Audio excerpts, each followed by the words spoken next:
Okay, I think it is working now. I hope it's working. Good morning, everybody. Welcome to Grow the Info, where we support the proliferation of information. This morning, we are going to be looking at a stream going on the House floor regarding the EPA proposed revisions to lead and copper standards in drinking water. And in the description box, you will see the link to the white paper that goes over some of the details regarding the proposed revision and some of the history with it. And you'll also see the long witness list as well. So we are going to quickly look at the white paper that I have linked for you. If you have a hard time finding this, or if our stream ends up shutting down because technical issues lately for me, on the house.gov website is where you can find this information and watch the stream for yourself. They have a crazy long list of hearings that are going on today, and one of them is called EPA's Lead and Copper Proposal Failing to Protect Public Health. And I'm sorry, I should have already had this pulled up, but my computer is apparently feeling about the same as I am today. First, we're going to look at the white paper really quick when it loads up. Okay, so they are going to be talking about the EPA's proposed revision to the lead and copper drinking water standard. So they have some history here behind it. The standards, the process goes on a 5-year system. It's revised every 5 years. That's one thing you need to be aware of. And okay, down here, you can obviously, this is linked in the description box. I encourage all of you to go read the whole thing yourself. I'm just going to show you some key points here. Currently, national primary drinking water standards regulate more than 80 contaminants or contaminant groups, including microorganisms, disinfection byproducts, radionuclides, and heavy metals such as arsenic, mercury, and lead. Most of these standards were adopted, at least initially, before 1996 amendments. Others were adopted pursuant to specific deadlines and processes included in the law. The SDWA requires EPA to review and, as necessary, revise existing drinking water standards every 6 years. So this might be in time with that. I don't think that this is something that, like, the Trump administration is just coming out and doing just because. The SDWA largely delegates the implementation of those standards to the states and territories, who have the ability under the law to apply for primary enforcement authority, known as primacy. The law requires EPA to respond to any primacy application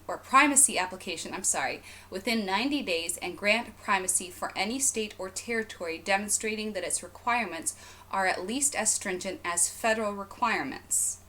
So it's saying you can ask for help, but you have to say that you have to prove that your standards for your state are at least as high as the federal ones. Why would they not be? That's my question.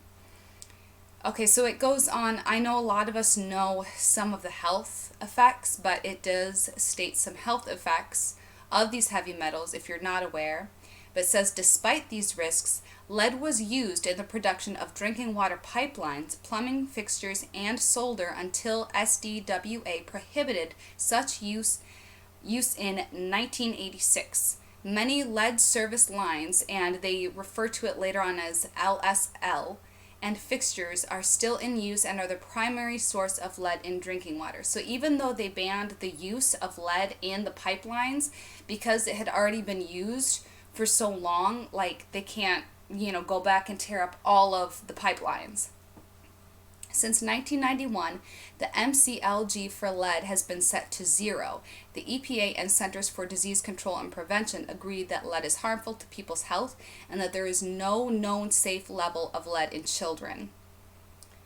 Currently, action is required if 10% or more of tap water samples exceed 15 parts per billion. As the agency itself stated, EPA established the lead action level in the 1991 based on feasibility and not based on impact on public health. So of course they said there is no safe level of lead, but action is only required if 10% or more of the samples have 15 parts per billion of lead. Interesting logic there. Exceedances themselves do not amount to LCR violations. A violation occurs when the water system fails to take action required by the LCR. So when your local area, when they fail to have under 10% of the tap water samples be under 15 parts per billion, that is not the violation. The violation is that if you can prove that they're not doing anything to try to fix it. The rule has undergone several minor revisions, but according to the EPA, the minor revisions did not change the action level, MCLJ, or the rule's basic requirements. In 2004, in response to concerns over lead in the drinking water in Washington, the EPA initiated a nationwide review of the LCR. At the review's conclusion, EPA identified short-term and long-term actions needed. They published a short-term LCR revision in 2007. For the long-term revision, EPA sought input from a special working group from the National Drinking Water Advisory Committee. That working group delivered its recommendations in 2015. The proposed rule issued in November is the culmination of that process. So as I said, this isn't something that it's like, it's just the Trump administration's trying to, clean up the water, and they're trying to do this, and they're trying to do, and this has already been in the work. This is something that they've been supposed to be doing. And as a lot of us feel, there is a lot of stuff in our drinking water that they're not worried about, and they don't have standards where they should be. So, but they do, let's see, they're going to be starting here soon. So okay, so right now, let's go over the proposed revisions. Okay, the working group recommended several things, establishing a health-based household action level. I totally 100% agree with, and allowing consumers to request lead monitoring at their taps. That makes me mad because we, as American taxpayers, we pay for the EPA to function. We're paying for the organization to exist. We are paying their salaries. Why would consumers not be able to request a lead monitoring at their taps? We're the ones that pay for them to even exist. They are our employees. We should most definitely be able to say, excuse me, I want my water tested at my house. And they should most definitely run that test and give you the results of the test. If you guys have ever had your drinking water in your area sampled or collected, please let me know in the comments or in the live chat that we have going on. We did in our area a couple years ago. We had a testing done and we never got the results of it. And around that same time, I heard from my child's pediatrician. She was like, oh yeah, there have been, a couple cases of kids having higher than normal lead levels in the area, but I'm not concerned about it. Yeah, she's not our pediatrician anymore. So, anyway, that's the proposed revisions from the NDWAC, the group that the EPA was working with. And then down towards the bottom, these are the changes that the EPA is proposing. In addition of the trigger level at 10 parts per billion, which apparently they're changing it to 10 instead of 15, which is good, but still, why does it have to be 10? 10 parts per billion is again not health-based, because they're not worried about the actual health of citizens. They're worried about money. A requirement for water systems to inventory their LSLs, a requirement, and by the way, that's, lead service line, or lead service lines. So, the pipes and everything that go in and out of your house, a lot of them still have lead. A requirement that water systems replace LSLs when an individual homeowner is replacing their private portion of the line. I think that they should be going around replacing, the government-owned portion anyway. If the government knows that there's issues with their portions, shouldn't they just be doing that anyway? Lowering the required replacement rate for LSLs in systems exceeding the action level from 7 to 3% replacement per year. So while they are lowering the parts per billion to 10, which means that the action level would be happening sooner than at 15 parts per billion. They are at the same time lowering the required replacement rate for these systems that have lead in them from 7 to 3% per year. Why? I don't know. Again, money, not actual concern over health. A prohibition on some TAP sampling procedures that have been used to artificially lower results to improve monitoring data quality. Now, the TAP sampling thing is exactly what we had happen in our area. So I'm not sure exactly if they're going to want to ban all of the TAP sampling, or if it's which procedure are they going to be prohibiting the sampling of. Like, is it just going to be that they're sampling from just one area in a town? Are they not going to be sampling anybody's taps at all? Speeding up notification of exceedances from 30 days to 24 hours. And a requirement to sample drinking water outlets in each school and child care facility served. So, the 30 days to 24 hours seems like it would be a good idea, but we have to remember that with how the government does things and how they, don't do the things that they're supposed to do, if they're having to get out the results in 24 hours, do you think that they're actually going to be doing their job correctly? Because I don't. This is the government that we're talking about. Like, you give them 30 days to get something done, and they're going to be like me. They're going to get it done on the 31st day. Okay? They're not 24 hours. Like, for real? So, that's the white paper that you will find linked in the description box. And they have probably already started the hearing. So, let's go ahead and watch this. You know what? I'm going to have to do it like this so you guys can actually see. Release this in November. Yep, they've already started. Okay, so I hope you guys enjoy this. You might see me ranting in the chat box a bit. Thank you guys again so much for joining, and remember to subscribe and turn on bell notifications so that way you get notified whenever we go live and put out videos and stuff. And you can follow us on Twitter and Instagram. At GrowTheInfo is our handle, and you can check out our website, growtheinfo.com, for all kinds of good information and stuff. Alright, so let's go ahead and watch this, what will probably be a very infuriating House hearing. Thank you guys.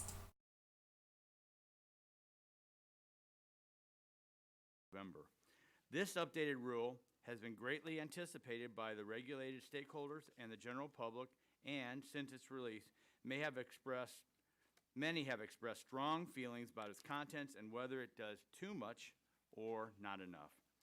Meaningful oversight is an imperative, but that's not what is happening here today.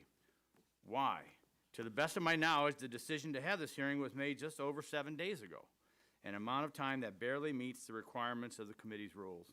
This might be less of a problem if this were an easy subject which we all agreed upon, but it's not. It's a highly technical, emotionally charged matter that demands time and attention to be done right.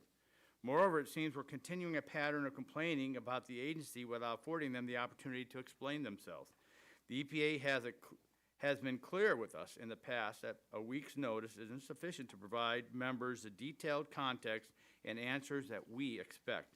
I understand the agency offered to provide us a witness on other dates if the committee wanted them. It appears they did not. I am not the only one who thinks the EPA was unwanted here today. The agency itself has publicly asserted some of these same points in a press statement, which they released this morning, and which I'd ask unanimous consent to place into the record, Mr. Chairman. Review it. Had EPA been here, I would want to ask where the agency sees pipe replacements versus optimized corrosion control, considering from 1991 to 2001 the number of large systems exceeding the action level for lead dropped by 90%. I would ask how the 2012 amendments tightening the amount of copper and brass in fixtures was impacting drinking water levels. I would ask what time, effort, and resources EPA planned to in undertaking to assist water systems, especially in rural and low-income areas, to comply with the proposed rule, as well as make information available for managing the rule. And I would ask how the agency expects communities to pay for new mandates. The reality is this rule will increase costs, and the Drinking Water State Revolving Fund will not be able to meet all these needs. Moreover, the fund should not be viewed as a way to federally subsidize rates, and I want to ask about the agency's thinking on this question too. These are just my questions, but they are worthy of a live public discussion that addresses these and other concerns raised in the testimony. For our witnesses that are here today, thank you for being with us. Most of you are not local and had to rearrange your schedules to make hotel and travel written testimony, finish your comments to the agency on this rule, and travel here in a few days' time. We appreciate your sacrifice under the expedited time frame and look forward to what you have to tell us. Before I yield back my time, I want to ask unanimous consent to have the following letter inserted in the hearing record from the Honorable Dominic Longobardi, Mayor of Floral Park, New York, President of the Hempstead, New York Board of Directors, and members of the American Public Works Association Board of Directors. We believe his views are important and should be included in the hearing record, even though we were refused an additional witness. With that, Mr. Chairman, I yield back my time. Okay, we'll submit that without objection. Thank you. The release from the EPA seems to have some inaccuracies in it, so perhaps we should have staff go through it and, Okay, that'll be fine. okay? So we'll just hold that off until further review. Right. So the gentleman yields back. The chair now recognizes Representative Pallone, Chair of the full committee, for 5 minutes for his opening statement, please. Thank you, Mr. Chairman. Today's hearing focuses on a widespread and pressing public health crisis, lead contamination in drinking water. Safe drinking water is a fundamental right and duty of our federal government. Every American should be able to turn on their tap confident that the water coming out is safe. And this should be true for all communities, and it must be safe for pregnant women, infants, children, and the elderly. But we're falling short and failing communities like Washington, D.C., Flint, Michigan, and Newark, my home state of New Jersey. The Environmental Protection Agency has an important opportunity to strengthen our protections against lead by revising the lead and copper rule, but unfortunately the Trump EPA's recent proposal squanders that opportunity. Lead is a known toxin, and Congress banned lead pipes in '86, but those pipes remain in the ground, leaching lead into the drinking water that comes into our homes and schools. Since 1991, EPA has set the maximum contaminant level goal for lead in drinking water at 0. But nearly 30 years later, EPA is still saying we can't achieve that goal or even get close to it. To make matters worse, the Trump EPA's proposed rule would not even set us on the path to achieving the goal of lead-free water because it doesn't require aggressive replacement of lead service lines. And the proposal also falls short of providing the certainty and clarity states and localities need in implementing the lead and copper rule. It ignores the lessons of Flint, so it will fail to prevent the next Flint. It also doesn't properly reflect some of the lessons from the drinking water issue in Newark, New Jersey, where aggressive lead pipeline replacement appears to be working. Any final rule that fails to aggressively replace lead service lines will fail to solve the problem of lead in drinking water, and those shortcomings should be addressed as EPA works to finalize this important rule. Ultimately, if EPA were to finalize this proposal, there's a real possibility that 30 years from now we could be no closer to ensuring lead-free water for the American people, and we can't allow that to happen. The inactivity over the last 30 years certainly highlights the weaknesses in the lead and copper rule. The fact is that the Safe Drinking Water Act instructs EPA to set drinking water standards based on cost-benefit analysis, not public health. And this is a fundamental flaw in the statute that leaves vulnerable populations and disproportionately exposed communities unprotected. This hearing is the beginning of work in this subcommittee to explore how the Safe Drinking Water Act should be reformed. I thank Chairman Tonko for undertaking this work. The Safe Drinking Water Act should absolutely ensure that drinking water is safe, and that means health protective, not defined by cost-benefit analysis. Chairman Tonko and I have worked together repeatedly over the years to provide more funding for drinking water infrastructure. That funding not only helps cities and towns modernize their infrastructure and protect public health, but it also creates jobs. We'll continue to work to provide the resources water utilities need, the resources that those utilities need to address lead and other threats to public health. The cost of replacing lead service lines should be addressed through infrastructure funding and financing. It should not dictate how safe our water can be. Now, the science is clear. There's no safe level of lead exposure. The time for action is overdue. EPA has to strengthen this proposal to protect public health, including the health of vulnerable populations, and we in Congress should strengthen the Safe Drinking Water Act to do the same. So I just want to welcome Kim Gaddy from Clean Water Action of New Jersey for joining us today. I look forward to hearing from Kim and from all our witnesses about ways we can strengthen the Safe Drinking Water Act for the future to better protect the American people. And I now yield the rest of my time to Congresswoman Dingell from Michigan. Thank you, Chairman Pallone, for yielding. I would like to briefly recognize an important witness here today, Dr. Mona Hanna-Attisha from the great state of Michigan, who has done some truly amazing work to help bring critical attention to the dangerous levels of lead in Flint, Michigan's drinking water. And she's become a national champion. Dr. Mona, as the kids call her, thank you for being here. We're all grateful to you for all the work that you've done during the Flint water crisis and all the good that you continue to do as a pediatrician, professor, and public health advocate. There is much that the committee can learn from her today, and it's an honor to have you here. This is actually a very true story. I met Dr. Mona early on, like before any of you had heard about Flint water, and it was the first sick child that I met. And you all can picture me doing this. I was going to take the child in my arms, put him in the car, and take him to the best hospital I could in the country. And she said, okay, Debbie, take a deep breath. It's systematic. There are a lot more kids like this. And she's taught me much ever since that first day I met her. Welcome, and I welcome all the witnesses for being here today. I yield back. It is a true story. The gentleman yields back. The chair now recognizes Representative Walden, ranking member of the full committee, for 5 minutes for his Morning, opening Mr. statement, Chairman. please. Good morning. And I'll say at the top of this, we have another subcommittee meeting concurrent with this one, so some of us will be going back and forth. But we all believe the issue of lead exposure in drinking water is of great concern to the safety of our citizens, safety of our children, to our communities, and to our overall health and well-being. The question is, how do we tackle this issue in a way that makes the most sense for public health in a broad sense, in a constitutionally permissible manner, and that best leverages finite public and private resources on this task? No matter how simple people want to make this issue, from engineering to policy choices, the lead and copper rule and its proposed revisions is one of the most technical and challenging drinking water rules that EPA has. It's really hard work. Lead is typically not present in drinking water sources, nor is it removed at the treatment plant.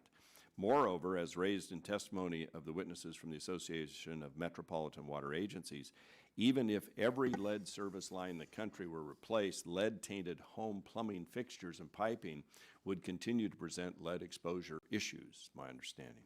So getting EPA to agreement in 1991 on the existing lead and copper rule was no small feat, and the fact that its revisions have taken 3 decades to formally propose is both frustrating but not surprising. While they are not here to accept congratulations, Administrator Wheeler and the staff in the EPA's Office of Groundwater and Drinking Water deserve great credit for finally getting a proposal out the door when many had given up on its prospects altogether. As we all know, though, the proposed rule is still very early in the process. Tomorrow, the public comment period closes, and the EPA will be busy digesting and assembling responses to the many issues the public is raising on this rule, which I expect today to be just a brief preview. While I wish we had this oversight hearing at a time when the EPA and a broader set of witnesses could be heard, it's important that we learn these issues on the front end to understand their impacts when decided by the EPA. So I'm especially interested in learning more from Mr. Estes Smargiassi. I get close on that? Oh, good. Well, don't expect me to do it twice.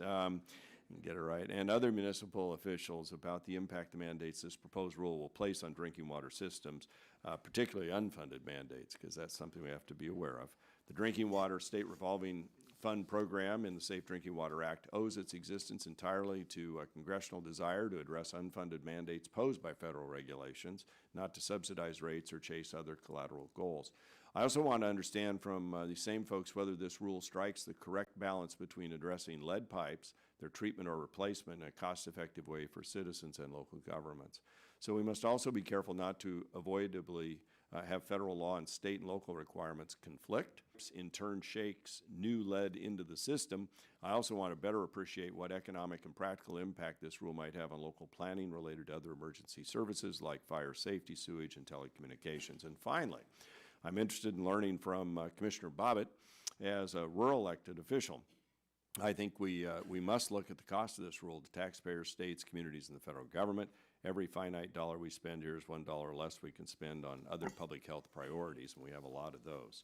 So, Mr. Chairman, thanks again for having this panel, and I want to welcome our witnesses, and some of you I know are making return appearances, and we appreciate that. We're fortunate to have the level of expertise that many of you bring to this subject, and I look forward to the question and answer period to get behind your written statement. So thanks again for your participation. We share a goal here, and hopefully we'll get a good outcome. And with that, I yield back, and I have to go to the other sub. The gentleman yields back. We thank him, and the chair would like to remind members that pursuant to committee rules, all members' written opening statements shall be made part of the record. I agree with Representative Walden's assessment that this is an expert panel, that we're very much helped by your presence here today. So thank you for joining in this discussion, which will lead us to, I think, strong advocacy. I now will introduce the witnesses for today's hearing. We begin with Dr. Mona Hanna-Attisha, Director of Pediatric Public Health Initiative with C.S. Mott Endowed, Professor of Public Health, Division of Public Health, Associate Professor of the Department of Pediatrics and Human Development at Michigan State University with the College of Human Medicine. So quite the credentials. Next, we have Kim Gaddy, who is with the environmental justice efforts. She's an organizer with Clean Water Action of New Jersey. She's joined us in the past, so welcome on the return. Ms. Angela Licata, I believe, is that pronunciation correct? New York City Department of Environmental Protection, and she's appearing on behalf of the Association of Metropolitan Water Agencies. Next, we have Ms. Cathy Tucker-Vogel, Public Water Supply Section Chief with the Kansas Department of Health and Environment, and she's appearing on behalf of the Association of State Drinking Water Administrators. Mr. Steve Estes-Margiassi, Director of Planning and Sustainability at Massachusetts Water Resources Authority, and he's appearing on behalf of the American Water Works Association. And we then have the Honorable Cindy Bobbitt, Commissioner of Grant County, Oklahoma, and she's appearing on behalf of the National Association of Counties. And finally, Ms. May Wu, Senior Director of Health and Food, Senior Attorney, Healthy People and Thriving Communities Program with the Natural Resources Defense Council. Again, to each and every one of you, thank you for taking the time and for informing us. Before we begin, I would like to explain the lighting system. In front of you are a series of lights. The light will initially be green. The light will turn yellow when you have 1 minute remaining. Please begin to wrap up your testimony at that point. The light will turn red when your time has expired. At this time, I recognize Dr. Hanna-Attisha for 5 minutes to provide her opening statement, please. Good morning. Good morning. I would like to begin by thanking Chairman Paul Tonko, Ranking Member John Shimkus, and all the distinguished members of the subcommittee for the opportunity to present today. A special thank you to Michigan Congresswoman Debbie Dingell for all of her leadership and support of Flint kids during the crisis and since. Like all of you, I also took an oath. As a pediatrician, I literally put my hand up and dedicated my career to serve and to protect the children entrusted in my care. Much of that work centers around the child in front of me to make sure that they're healthy today, but more importantly, my work as a pediatrician is nestled in protecting and promoting the promise of our children. Yet in Flint, there was something in our water, something that you couldn't see or taste or smell, that was threatening the tomorrows of all of our children. In a breakdown of democracy and driven by austerity, our drinking water source was changed without proper corrosion control treatment. The corrosive water leached lead from our infrastructure into our water in the hundreds and thousands of parts per billion. It has been said that pediatricians are the ultimate witnesses to failed social policies. It is in our exam rooms where we see the everyday consequences of policy decisions like Medicaid cuts and inaction on gun violence and lax public health protections. Our children disproportionately bear the burden of these consequences, both in their bodies and in their blunted potentials. And as a pediatrician in Flint, I can attest that once again, our children were the victims of a failed policy. Specifically, the lead and copper rule that provided the vehicle of loopholes, minimal oversight, confusion, and non-health-based standards that helped create and perpetuate our crisis. I wish there was a magic pill that could take away what happened, but when it comes to lead, the treatment is prevention. Lead is an irreversible neurotoxin with lifelong, multi-system, multi-generational impacts. There is no safe level. Children should never be exposed to lead. What we should be practicing is what we call in public health primary prevention. And that is why in Flint, after our citywide exposure, our only option has been to move forward, to create a sanctuary where children can recover and thrive. Critical to our recovery has been the congressionally supported Flint Lead Exposure Registry. With funding set to expire next year, absent congressional action, the Flint Registry has been an essential resource for identifying individuals exposed to our crisis, connecting them to public health promoting resources, and sharing best practices with similarly impacted communities. Flint's crisis is an extreme case, but not the first, not the last, and not the worst. A positive ripple effect of our crisis has been the growing awakening across our country that our drinking water regulations never intended for us to consume lead-free water. A troubling number of our cities across the country are now recognizing and struggling with elevated lead in their drinking water. On behalf of children everywhere, we need a stronger lead and copper rule that catches policy up with science, rights historic wrongs, and prioritizes public health over minimal compliance. Unfortunately, the proposed revisions are a missed opportunity and fail to rebuild trust in our nation's drinking water. With further details in my written testimony, I recommend that the EPA make the following improvements. 1, lower the action level and remove the trigger level. 2, mandate removal of all lead pipes and ban partial line replacements.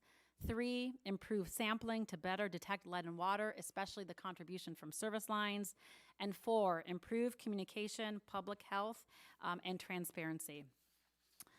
Michigan has decided that we can do better, and we revised our state lead and copper rule in 2018. It exceeds national standards. It is now implemented, and Michigan's lead and copper rule now better locates service lines through mandatory inventory, improves education and transparency, mandates the replacement of lead lines, and more optimally samples for lead, and will eventually lower the action level. Our nation can learn from Michigan and do better.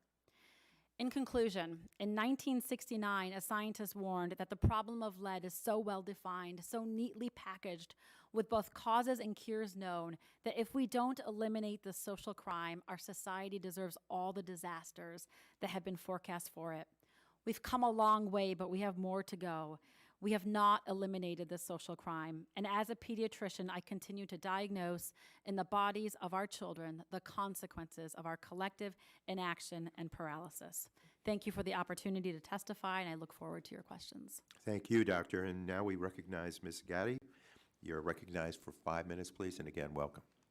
Good morning, Chairman Tonka and Ranking Member Shimkus and all members present, as well as Congressman Pallone from my home state of New Jersey.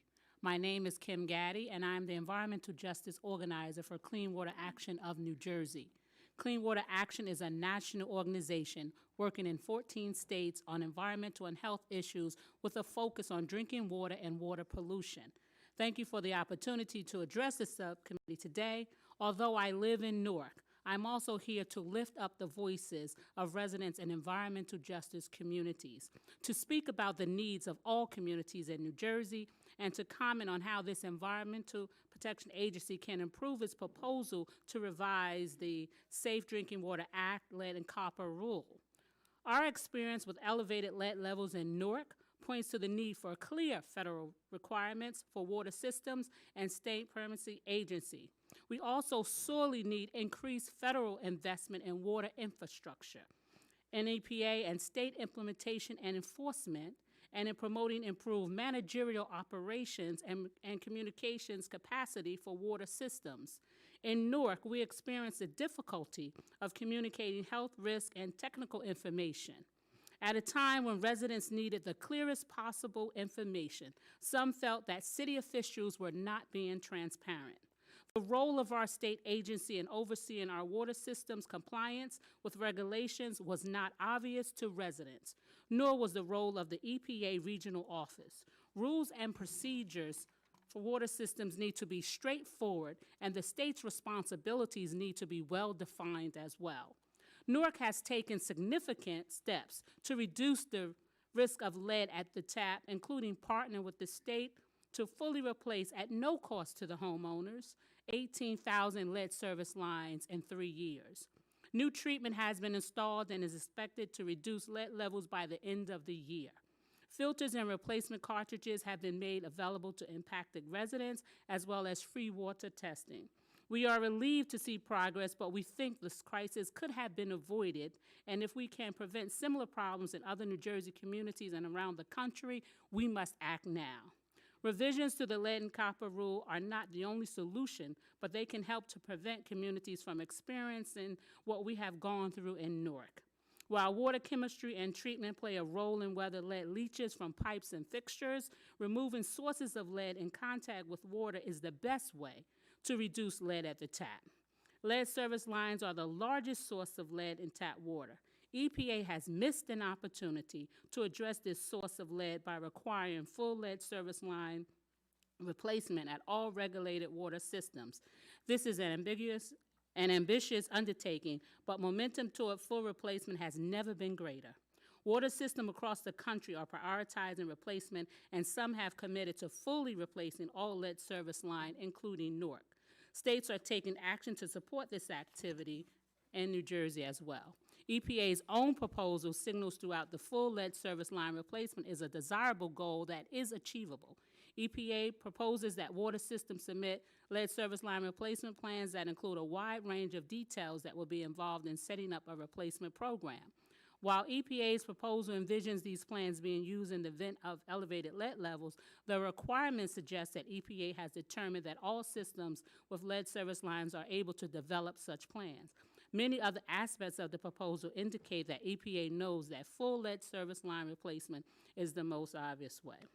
Clean Water Action is calling on EPA to require full lead service line replacement at all water systems with a baseline goal of 10 years. Had such a requirement been in place, perhaps Newark could have been spared the crisis that erupted in the wake of lead action level exceedances. We need to start now to get the lead out of contact with drinking water to prevent elevated lead levels and similar crises in other communities in New Jersey and across the country. As we learned in Newark, full replacement programs are impeded when customers are required to pay for replacement of the portion of the line on the customer side. It is more equitable and efficient for water systems to cover this cost. When Newark lead service line replacement program started, the homeowner was originally going to contribute $1,000 toward the cost of the full replacement, while less than the cost in homes owners. In Newark, over 75% of residents are renters who did not receive water bills or information about replacement programs and other issues. I'm a Newark renter who experienced this firsthand. We know that there is no safe level of lead. We know that health impacts of lead are on particular concern of children under 6. That's why we are urging EPA to strengthen its proposal and urging Congress to support a vision of modernized drinking water systems by making bold investments now. Thank you. Thank you very much. Next, we'll move to Ms. Licata, please, for 5 minutes with your opening statement. Thank you. Chairman Tonko, Ranking Member Shimkus, and members of the subcommittee. The Association of Metropolitan Water Agencies, or AMWA, appreciates the opportunity to offer our thoughts today on EPA's proposed revisions to the lead and copper rule. I am Angela Licata, Deputy Commissioner of the New York City Department of Environmental Protection, or DEP. Each day, DEP delivers more than 1 billion gallons of fresh, clean water to the taps of millions of customers throughout New York State. That is 9 million people. I also serve as Vice President of AMWA's Board of Directors. AMWA is an organization representing the nation's largest publicly owned drinking water systems. AMWA's members collectively serve more than 155 million Americans with quality drinking water, and the association has developed detailed comments in response to EPA's proposed revisions to the lead and copper rule. These comments, which will be formally submitted to EPA this week, are the basis of the association's testimony today. And please note that I address you as a representative of the AMWA Board of Directors, and that tomorrow New York City will submit its own written comments to EPA. AMWA's comments outline a number of places where we agree with EPA's approach, but identify numerous areas where we believe there is room for improvement. Addressing lead in drinking water is a particularly vexing challenge because, unlike most other contaminants, lead is typically not present in drinking water sources. Instead, lead may be introduced into the drinking water of communities when the water reacts with lead in buried service lines and premise plumbing in homes. Making things even more complicated is the fact that homeowners are responsible for their interior plumbing, and ownership of service lines are typically divided between the public water system and the private homeowner. There is no easy solution that can quickly eliminate this problem. Even getting rid of every lead service line in the nation would not eliminate exposure to lead, as lead solder and plumbing fixtures would remain in millions of homes throughout the country. In terms of the proposed lead and copper rule revisions, AMWA believes the most effective regulations must be achievable, practical, and enforceable. AMWA appreciates that the proposal avoids setting mandates such as a deadline for the replacement of all service lines nationwide. While removing all lead service lines is a worthy aspiration and should be a goal, in reality doing so would take decades, cost billions of dollars, and require the cooperation of millions of individual homeowners. It would prevent water systems from allocating their limited budgets to other initiatives that may deliver greater public health benefits, such as other emerging contaminants, such as PFAS, and dealing with aging infrastructure and resilience to climate change. We also support aspects of the rule that require water systems to complete an inventory that specifies the composition of service lines and that require large systems to post these inventories online. Armed with this information, individual homeowners will be empowered to direct their water system to replace the publicly owned portion of the lead service line when the homeowner simultaneously replaces their privately owned lead line. AMWA has a number of suggestions to make this process as seamless as possible, but we generally agree with the intent. AMWA also agrees with steps the proposal takes to discourage partial lead service line replacements, such as making them ineligible to count towards mandated replacement rates. AMWA agrees that a total ban on partial replacements would be ill-advised. For example, emergency water replacement work may require a water system to replace the publicly owned portion of a household's lead service line. Because customer consent to replace the private portion of the lead service line cannot always be quickly obtained, it would be impractical to completely ban partial replacements in these circumstances. Other parts of the proposed rule require improvement, and we harbor deep concerns requiring a water system to notify all customers within 24 hours of any 90th percentile lead action level exceedance. This goes far beyond the mandate set by Congress in the 2016 WIN Act, which only requires this urgent notification if the exceedance has the potential for serious adverse human health effects as a result of short-term exposure. We believe an urgent notification in the absence of such health risks could unnecessarily alarm the public. We also have strong concerns with aspects of the proposed rule that would require water systems to obtain and distribute high quantities of pitchers that may not readily be available, prompt adjustments to a water system's corrosion control based on only a small number of samples showing elevated lead levels, and task water systems with compelling school and child care centers to give water quality testing in their facilities. In closing, AMWA supports achievable, practical, and enforceable action to reduce public exposure to lead in drinking water. This concludes my statement, and I would be happy to answer any questions you may have. Thank you very much, Ms. Licata. And next we'll go to Ms. Tucker-Vogel. You're recognized for your opening statement of 5 minutes, please. Good morning, Chairman. Good morning, Chairman Tonko. Ranking Member Shimkus, and members of the subcommittee. Thank you for inviting me to speak today. I'm the president-elect of the Association of State Drinking Water Administrators, whose members include the 50 state drinking water programs, 5 territorial programs, the District of Columbia, and the Navajo Nation. ASDWA members have primary oversight responsibility for implementing the Safe Drinking Water Act and provide technical assistance, support, and oversight of drinking water systems, which is critical to ensuring safe drinking water. I'm also chief of the Public Water Supply section within the Kansas Department of Health and Environment. Today I will discuss ASDWA's perspective on EPA's proposed lead and copper rule revisions and how to strengthen the rule to more effectively address lead in drinking water and protect public health. I would also like to note that this testimony reflects recommendations of ASDWA and may not necessarily reflect the position of the Kansas Department of Health and Environment. Lead in drinking water has long been a concern for communities across the nation. Although considerable progress has been made in reducing lead in water since implementation of the 1991 lead and copper rule, large-scale crises in Flint, Michigan, and Washington, D.C. stand as proof that lead continues to be a public health concern. States, water systems, and the public need national leadership to continue making progress in reducing exposure to lead through drinking water. ASDWA's key issues on the LCRR include the following. First, it's time to get the lead out. Replacing all lead service lines is the long-term solution for reducing exposure to lead in drinking water. The first step towards removal is an inventory of all service lines. ASDWA supports regulatory requirements for water utilities to develop a lead service line inventory and replacement plan, or demonstrate the absence of lead in their distribution systems. EPA must clarify its lead service line definition for galvanized lines, goosenecks, and pigtails, and should include unknown service lines as lead. ASDWA also recommends strengthening the rule to require a minimum of 10% lead service line replacement over a 3-year period for any system with lead service lines and a 20% replacement over 3 years for systems that exceed the lead action level. Second, continue to reduce exposure from lead in drinking water. To reduce lead exposure, ASDWA recommends improved sampling, corrosion control treatment, and water quality parameter monitoring to ensure appropriate water quality is maintained, particularly when water sourcement or treatment processes are changed.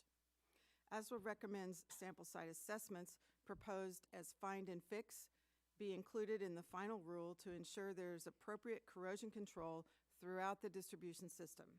In addition, ASDWA recommends systems have an upon request rather than a mandatory lead testing program for schools and child care facilities.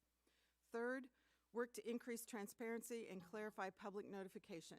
Public access to lead service line inventories will demonstrate transparency and is critical to helping utilities be a trusted source of information. Tier 1 public notification has historically applied to acute maximum contaminant level violations where immediate action is necessary to protect public health. The proposed change in the LCRR for action level exceedance alters the logic for Tier 1 public notification for acute MCL violations. And fourth, additional funding for states, EPA, and water utilities is essential. The significant increase in the complexity of the proposed rule places additional burdens on states. EPA proposed several new program requirements with significant tracking, review, and approval components. Adding to the burden, there is not a data system that exists at the state or federal level that supports implementation of the rule. Without additional funding and a functioning data management system, implementing the LCRR will be impossible for most states. Increased funding for EPA and for states is vital to support the implementation of the LCRR. Finally, funding is needed to assist water systems with lead service line replacements. State revolving fund programs provide loans, but there are competing priorities for the subsidy, including emerging contaminants and aging infrastructure. In conclusion, ASDWA thanks the subcommittee for holding this hearing on these important topics and commends EPA for moving forward with the LCRR. ASDWA looks forward to continuing dialogue with Congress and our federal agency partners. I'll be happy to take questions at the appropriate time. Thank you. Thank you, Ms. Tucker-Vogel. Now we'll move to Mr. Estes Smarigasti for 5 minutes for your opening statement, please. Chairman Tonko, Ranking Member Shimkus, and members of the subcommittee. The American Water Works Association appreciates the opportunity to offer our thoughts on EPA's proposed revisions to lead and copper rule. My name is Steve Estes Smarigasti. I'm Director of Planning and Sustainability for the Massachusetts Water Resource Authority, the regional wholesale water and sewer provider to 3 million people in 61 cities and towns in the Metro Boston region. I've been involved in our region's collaborative efforts on lead for over 25 years, serve on EPA's National Drinking Water Advisory Council's work groups on the lead and copper rule, and chair AWWA's Lead and Copper Technical Advisory Work Group. The AWWA strongly supports full removal of all lead service lines. Indeed, our board of directors voted to endorse the 2015 recommendations made by the National Drinking Water Advisory Council, NDWAC. I'll quote from them. AWWA supports the NDWAC recommendations to reduce lead in drinking water through the complete removal of lead service lines while ensuring optimal corrosion control measures. Support of the NDWAC recommendations underscores the importance of protecting the public from lead exposure through the development of collaborative, community-based approaches to remove all lead service lines in their entirety. Effective lead service line replacement requires solutions that successfully address the often shared ownership of these lines, the associated financial burden, and other barriers and risks, end quote. EPA's proposed revisions are an important step forward. We've offered what we hope are constructive comments on the 90 pages of the Federal Register notice to make the rule clear, implementable in the field, and enforceable. We believe that the proposed rule requirements for immediate development of inventories of all lead service lines, making those inventories publicly available, immediate development of plans for the full removal of all lead service lines, no partial lead service line replacements except under the narrowest of circumstances, and provision of an annual notice to every home with a lead service line will go a long way towards a future where there aren't lead service lines connecting our water mains to our customers' homes. Regulatory mandates, though, are only one part of solving this problem. One obstacle to full lead service line replacement is the cost, particularly the cost of the portion on private property. My agency has tried to remove that obstacle by creating a $100 million fund for our member communities. But the ability of lower-income families to afford even a loan can be an issue. Congress has appointed $45 million for assistance to low-income homeowners. We hope that you will continue to direct substantial funds to this critical need. Another obstacle is creating and sustaining community interest. We all know that a crisis creates short-term momentum, but more efforts needed to keep going until that last service line is removed. In one of our gateway cities, Chelsea, we've been working with our local Clean Water Action organizers to do door-to-door canvassing to encourage residents to participate in that community's replacement efforts. Neighbors, speaking the same language, become trusted sources of information and assistance in navigating the program. I mention this to stress that every program will be different. A national lead service line removal program is actually 50,000 local programs tailored to local circumstance. Any regulatory approach needs to account for that. A frustration that we all encounter in dealing with lead is the siloing of programs. The Department of Housing and Urban Development has programs to pay for lead paint removal. When they're done, they call the home lead-free, without checking for or allowing for the removal of any lead service line. That cries out for a legislative push towards integration of those efforts. Until recently, our state's lead poisoning prevention program, like most others, didn't test the water or check for lead service lines. My agency is now providing training and lab services to make that happen.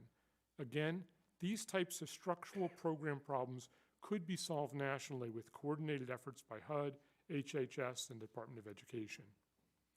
A final note on risk communication. Lead's a powerful neurotoxin affecting children's development, and thus it's one of the most sensitive and alarming of the topics that we talk to our customers about. Where and when there is a risk, we need to coordinate with trusted partners in the medical and public health professions to clearly communicate that risk. Rushing that task and failing to do it effectively fails our customers, preventing those who need to take action from doing so and unnecessarily alarming others. I hope that AWWA's written comments and those of my colleagues here on the panel have been helpful to the committee, and I welcome any questions. Thank you, Mr. Estes Margassi. And we'll now move to Commissioner Bobbitt, please, for 5 minutes with your opening statement, please. Chairman Tonka, Ranking Member Shimkus, and distinguished members of the subcommittee, thank you for the opportunity to testify on this important issue. My name is Cindy Bobbitt, and I am a county commissioner from Grant County, Oklahoma, and honored to testify on behalf of the National Association of Counties. Today, I'd like to offer the county perspective for your consideration as you assess challenges and opportunities around eliminating lead contamination in our drinking water. First, while our responsibilities vary from state to state, county governments serve as both regulators and regulated entities when it comes to the Clean Water Act and work every day to ensure the health and safety of our residents. We operate jails, hospitals, 911 emergency systems, build roads and bridges, and run elections. But one of the most important things we do is maintain and operate water systems to provide clean drinking water. We often do this through partnerships, especially in rural communities like mine. Grant County has a population of 4,500. We have 11 water systems, and we are responsible to ensure water quality standards and meet the needs of all. This includes protecting our water systems and water quality during disasters and major flooding events when we have them. Counties across the country share our federal partners' concern and are committed to do all we can to eliminate lead contamination in all of America's drinking water. Second, due to limited local resources and mounting regulations, counties are challenged to make long-term budget investments. Regardless of size, fiscal constraints are the reality for most counties, and we are mandated to provide a growing number of services while operating under greater state and federal restrictions on how we generate revenue. In fact, 45 states limit counties' ability to raise additional revenue. According to the EPA, administering the proposed rule is estimated to cost local water systems between $130 and $270 million annually and up to $8 billion over 30 years. There are between 6 and 10 million lead service lines in our country, and preliminary findings show that the average cost to replace a single line is $4,700. Using these figures, replacing all lead service lines would cost local water systems between $26 and $47 billion, creating enormous unfunded mandate for local governments. Counties support the goal of replacing all lead service lines in the U.S., but it's important that our federal partners recognize the growing number of federal and state requirements on local governments and understand the full picture of county public priorities. Communities like mine with low-income populations are often more at risk of lead exposure due to our older housing infrastructure. These counties are really limited in raising additional revenues. Raising taxes in my county and placing financial burden on our people who have a median income of $28,000 is not an answer to pay for additional federal mandates. So counties are once again faced with tough choices. Fund our schools, hospitals, justice and emergency management systems, and pave our roads. Which of these public services should we cut to provide this? At the end of the day, it's not about replacing a red line or a blue line. It's about replacing hazardous water lines, regardless of geographic location and social and economic conditions. Third, counties need early, consistent, and meaningful engagement with our federal partners to help develop clear and practical legislation and regulations that we can implement at the local level. Water systems across the U.S. are rapidly reaching the end of their lifespans. It will cost up to $1 trillion by 2030 to upgrade the nation's drinking water infrastructure. We encourage Congress and our federal agency partners to continue meaningful consultation with states and local governments on this rule to reduce the risk of unfunded mandates and produce successful strategies for implementing federal policies. Thank you again for the opportunity to testify and provide the county perspective on this proposed rule. We stand ready to work with our federal partners to develop policies to ensure every American has access to clean water. I'll be happy to answer questions. Thank you very much, Commissioner. And finally, Ms. Wu, you are recognized for 5 minutes, please, with your opening statement. Thank you, Chairman Tonko, You're welcome. Member Shimkus, and members of the subcommittee. My name is May Wu. I'm the Senior Director of Health and Food at the Natural Resources Defense Council. And as you've heard, there's no safe level of lead. And in fact, over the past few years, every state in the nation, with the exception of Hawaii, has had at least one water system that has had levels in its water that has exceeded EPA's action level. And so millions of Americans have been threatened with elevated levels of lead in their water. About 3 years ago, while government officials were refusing to ensure that Flint residents had access to reliable sources of bottled water and properly installed filters, Danielle found out that her young son Theo had levels of lead in his blood that exceeded the CDC recommendations for children under the age of 6. She found out also she had no lead paint in her home, but she did have troubling levels of lead in her water. So even though it was expensive for her family, they switched to bottled water. So Theo has been diagnosed with attention deficit disorder and other health problems, and his behavioral problems have caused him to be expelled from preschool. So as you can imagine, it's been a life-altering experience for this family, and you might think that Theo is one of the young victims of Flint, but in fact, all of this happened in Newark. And the Flint babies, who were raised on lead-contaminated drinking water, have now started reaching school age. And the city has found that the percentage of kids that have qualified for special education has doubled in this time. So the lead and copper rule and its implementation are broken. It's been broken for a long time, at least 20 years, when Washington, D.C. started struggling with its own lead in drinking water crisis. And so at this point, tweaks aren't going to get it done. We need a major overhaul of the lead and copper rule. And so NRDC will be submitting tomorrow detailed comments about the revisions, but I wanted to just highlight a few of the recommendations that we have today. First, EPA should streamline this complicated and confusing lead and copper rule. They need to set an enforceable standard for lead like they do for most of the other drinking water contaminants. It shouldn't be a treatment technology or a treatment technique that relies on corrosion control, but really just a maximum contaminant level for lead. Unfortunately, EPA has doubled down on this existing, difficult to implement, difficult to enforce, non-health-based action level, and has further complicated matters with a unenforceable and non-health-based trigger level. So that needs to change.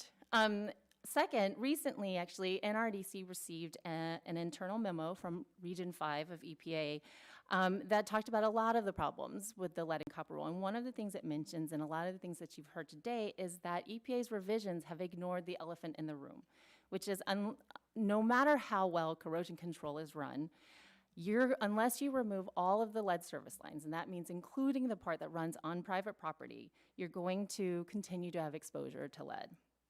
And so full lead service line replacements have to be required, and they have to happen within 10 years. We just can't wait any longer. And unfortunately, under EPA's revisions, it could take 33 years or more if a system is triggered the requirement to even start replacing its lines. The other thing they need to do is ban the partials. Partial replacements are dangerous. They actually have been shown to show higher levels of lead than just leaving an undisturbed lead service line in place. And they need to be banned and prohibited. And the reason why partial lead service lines happen is oftentimes because the homeowners can't afford the thousands of dollars up front and on short notice that would be required to pay for those lead service line replacements, or their renters and their landlords refuse to pay for it. And so the cost cannot be put on individual homeowners, because really what we're doing is exacerbating the already disparate burdens that are put on moderate and low-income families. And it really is worth the cost, because for every dollar that's invested in lead service line replacements, you get $10 of benefits back. And finally, the tap water samples that are used in the lead and copper rule have to reflect the highest levels of lead that's in the water. Data have shown that when you look at a series of sequential 1-liter samples of water, that actually it's the later samples, so when you're looking at the 5th liter or higher, where you see the highest levels of lead. And so you can actually find that those liters will have action level exceedances when that 1st liter didn't exceed the action level. But EPA, again, relies on this less contaminated first draw of water, and it ends up underestimating lead and showing maybe that things are fine when there actually is a problem. So thank you for this opportunity, and I look forward to your questions. Thank you, Ms. Wu, and thank you to the entire panel for your opening statements and for your appearance here today. We're going to move to member questions. Before we do, we were asked to admit a news release from the Department of EPA that would be included in the official record. We will admit this press release to the record pursuant to the gentleman's request, but I must point out inaccuracies in the document. In the release, the EPA claims that my colleagues and I deliberately chose to exclude them. That is simply not true. We would have welcomed EPA's testimony here today. The release also suggests that other witnesses on the panel, those appearing here today, must have had received more notice of the hearing date. That is also not true. No witnesses received more notice than the EPA. We greatly appreciate the efforts that our witnesses today have made to testify here, and will again acknowledge working with the EPA on what is a very serious issue. So now to member questions. And I'll start by recognizing myself for 5 minutes. The area of safe drinking water, which obviously is a fundamental right and a fundamental duty of our federal government, is our focus here today. The public and many of my colleagues may look at the Safe Drinking Water Act and assume that it ensures drinking water that is indeed safe. This is a reasonable assumption, but unfortunately one that is not entirely accurate. I'm referring to the fact that drinking water standards set under the Safe Drinking Water Act are not health-based standards, but are actually based on cost. The recent proposed revision to the lead and copper rule is no exception. I would like to read a short quote from the proposed rule, and I quote, "The EPA established the lead action level in 1991 based on feasibility and not based on impact on public health. The proposed trigger level is also not a health-based standard," close quote. So, Dr. Hanna-Attisha, do you think that we should have a health-based standard for lead in drinking water? Absolutely. That is an excellent question. The EPA has actually set something called the maximum contaminant level goal for lead in water, which recognizes that there's no safe level of lead, and that is set at 0 parts per billion. The FDA, which regulates bottled water, has a standard of lead in bottled water at 5 parts per billion. The American Academy of Pediatrics, recognizing no safe level of lead, has recommended a maximum level of lead in schools and childcare facilities, and that water at 1 part per billion. We need to be moving towards a health-based standard that recognizes the well-known and undisputed science that there is no safe level of lead. Thank you so much, Doctor. And Ms. Gaddy, do you agree? Yes, most definitely. It is crucially important that this issue that a lot of our residents face in environmental justice communities, it's a health injustice. And then there's cumulative impacts that we suffer from on a daily basis. Just because of the zip code that we reside in, there are other air issues attached with water issues. So we definitely need this to be a health-related concern with a sense of urgency. Thank you. And to anyone on the panel, what would a lead and copper rule look like if it were based just on health protection instead of cost? Anyone? Ms. Wu, I think you wanted to respond. Well, it would look like some of the things we've outlined, which is it would take away all the lead service lines that are the cause of the problem, and it would ensure that people's homes, that the water that's coming into their homes is safe to drink. Okay. Anyone else? Doctor. Sure, I would just reiterate that. So in lead, the public health and the pediatric and the medical community advocate something called primary prevention, which in public health means we're never supposed to expose a child to lead. So it would be putting in the place the recommendations that eliminate that exposure, eliminate lead from our service lines, maximize corrosion control so that lead never gets into our drinking water, and then we never have to wait to find it in our children. Mm-hmm. Do any of our reps from water organizations want to? Yes, Ms. Licata. Yes.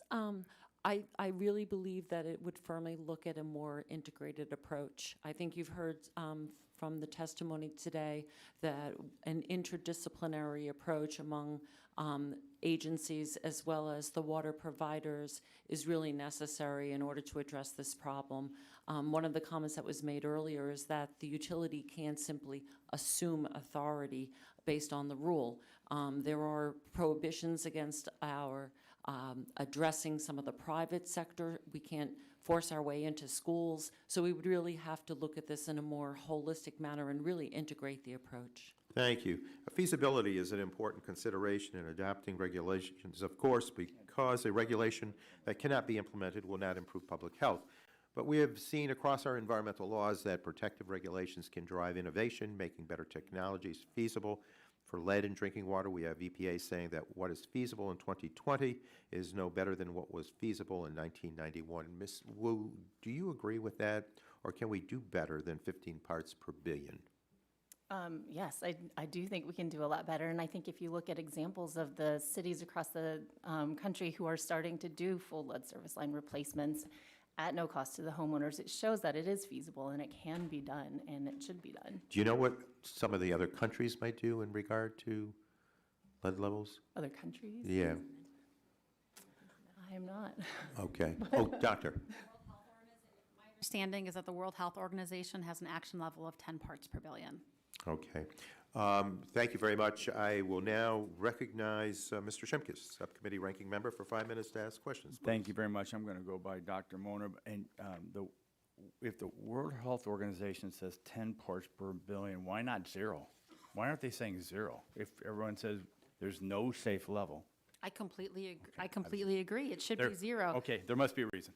I wanted to start with pointing out those 2 young children back there in the second row. Can you want to introduce them, because I think they're related to you? I have my daughter, Nina, who is an 8th grader in Michigan who's studying U.S. history, so we thought we'd get a hands-on lesson, and my nephew, Zachary, who lives in Northern Virginia. I wanted to see his aunt testify. Well, let's welcome them here. Thank you. I was a former teacher, so this is like... I also have a Flint kid with me, Jasmine, over here, who works with us at Michigan State University. All right, Civics 101 right here. A Flint kid, that's okay. All right. So let me, thank you for that. Let me go to Mr. S.D. Smargiassi. I'm a former Army infantry officer, and we have the KISS theory, keep it simple. This is very complex. Could you, you went over a lot of this debate, and can you kind of explain why it's a difficult process in infantry language, and then maybe follow up with the practicality of an MCL for lead? So let me sort of start off with corrosion control and then talk about lead service lines. One of the things we worry about in any change in regulation is that any change in treatment, any change in source water, anything we do in the water system, we have to evaluate all the rest of the factors. In fact, a number of the situations where we've seen elevated lead, it wasn't because, in some cases it was, but in other cases it was not because folks were negligent about thinking about lead, it's that they were very active about thinking about another contaminant, whether it be disinfection byproducts or Giardia, cryptosporidium, and those changes to fix one problem can cause another.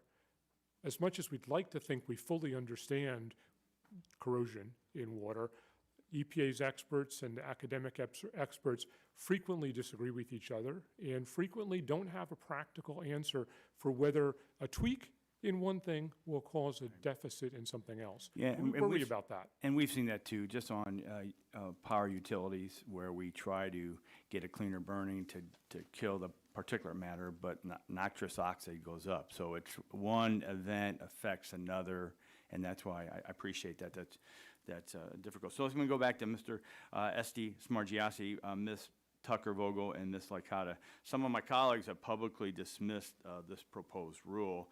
Given the challenges from your perspective, do you see the administration's proposal as generally addressing the right issues, and if not, at least suggesting a serious and workable proposal?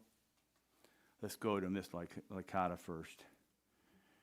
I think there are a lot to begin to work with in this rule, and we would really look forward to working with the administration on it. Particularly, we like the part of the no partial replacements unless you have a significant emergency repair. We think that that makes great sense. Okay, let me go to Ms. Tucker-Vogel real quick. Same question. Anything good, about the rule? In the proposed rule? Right. Yes. I think requiring the lead service line inventories is a good first step, and I think, it's fundamental to the rest of the rule. Okay, let me go to Mr. Don't know where the lead is, you can't fix anything else. So. Okay, thank you, Mr. Estes Margies. Inventories, plans to remove them, and letting every homeowner know that they've got a lead service line if they have one, and encouraging them to replace it. So let me- Information is power. Yeah, time is short. So let me go. Who has submitted formal comments for the rule yet? Raise your hand if you have submitted formal comments. Is that a yeah? So you have not submitted them yet tonight. And you have, Ms. Gaddy? Okay, Ms. Tuck. So some of you here testifying haven't submitted to the rule. NRDC is going to, I guess. And it's due. So if you're going to do it, you better get it in. Is a rule better than a revised rule better than no rule? In other words, when the last rule was written or promulgated? 1991. I was here during the Obama administration, came in 2009, left in 2017. Did they promulgate a new lead and copper rule? The answer is no, they did not. So cut the administration a little slack for trying to do something versus nothing. And I yield back my time. The gentleman yields back. The chair now recognizes Chairman Pallone for 5 minutes to ask questions, please. Thank you, Mr. Chairman. Many of you stated in your testimony, and I saw serious concerns about EPA's long overdue proposal for the lead and copper rule. So I wanted to highlight a few of these concerns that we can work with EPA to address them in the final rule. And the first multi-generational impacts.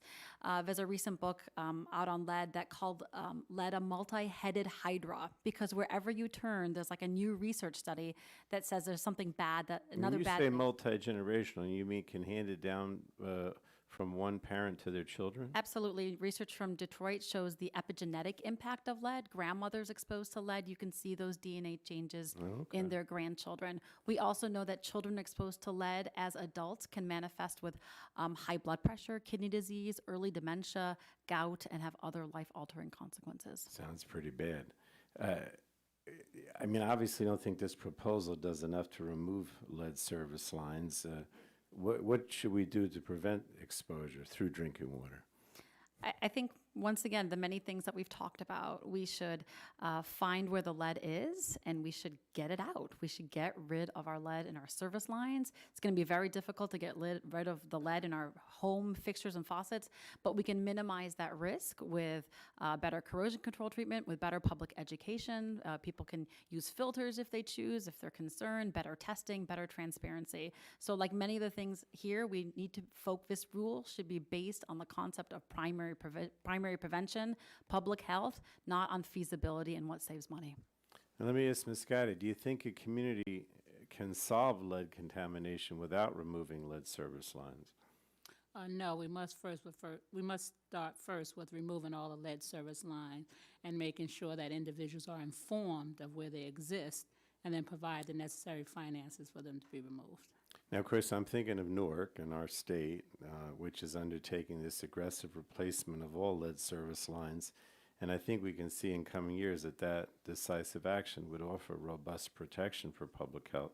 Yet this LCR proposal maintains the structure of the old rule where action is only required after a problem is found. And I think we'd have to do everything we can to prevent lead contamination, not just remedy it. So let me ask Ms. Wu, when should lead service lines be replaced? Does it make sense to wait until monitoring shows that they're leaching? And, do you think that EPA should adopt a proactive lead service line replacement requirements instead of this reactive approach? Absolutely. I think we need to start pulling them out of the ground now. And as we've seen the monitoring and waiting for monitoring, as all the flaws in that mean that we might think there's no problem because it's not showing up in the leader that we're looking at, where actually you do have a big problem. So this wait and see is the worst way to do it. We have to be proactive about it. I'm going to run out of time, but I want to ask about this trigger level below the action level. The proposal takes a small step by introducing a trigger level below the action level, but it seems kind of confusing to me. So let me go back to you, Ms. Wood. Do you think the EPA should require corrective action for lead levels below 15 parts per billion? Yes, I mean, as we know. Basically, I'm asking whether you think the trigger level is enough, or should the action level be lowered? No, it needs to be lower. It needs to go as low as possible. 5 would be way better. 0 would be great, but yes, right. it needs to be lower. Let me just ask in the 30 seconds, Dr. Hanna-Attisha, do you agree with what she said? And Ms. Gaddy, do you agree? Yes. Ms. Gaddy? Yes. Okay. So that's it. I mean, I think that we all agree that EPA should lower the action level and require proactive lead service line replacement. I don't think we can undo the effects of lead exposure, so we have to do everything we can to prevent it. And as costly as lead service line replacements are, the alternative is far more costly for impacted communities. And I just want to thank you, for your testimony. I yield back, Mr. Chair. The gentleman yields back. The chair now recognizes Representative McKinley for 5 minutes, please. Thank you, Mr. Chairman. It still exists since prior to 1986, because in 1986 we had the ban on lead pipes and solder and lead solder in our homes. But I can't get a number of homes that are still out there where families are at risk. And so if you can get that, now then but Ms. Wu, I thought you came close a little bit to it too. Was do we have a number? Is there what are the metrics on the projection?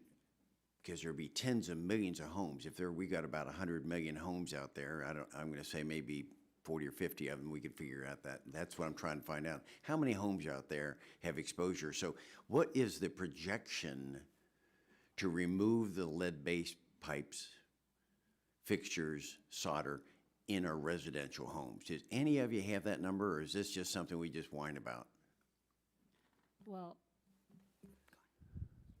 you want I guess none of you. There have been One of you estimates. just take a shot at this. Yes, the best estimate we had for lead service lines is between 6 and 10 million homes have lead service lines. That number obviously could be improved, narrow up the range.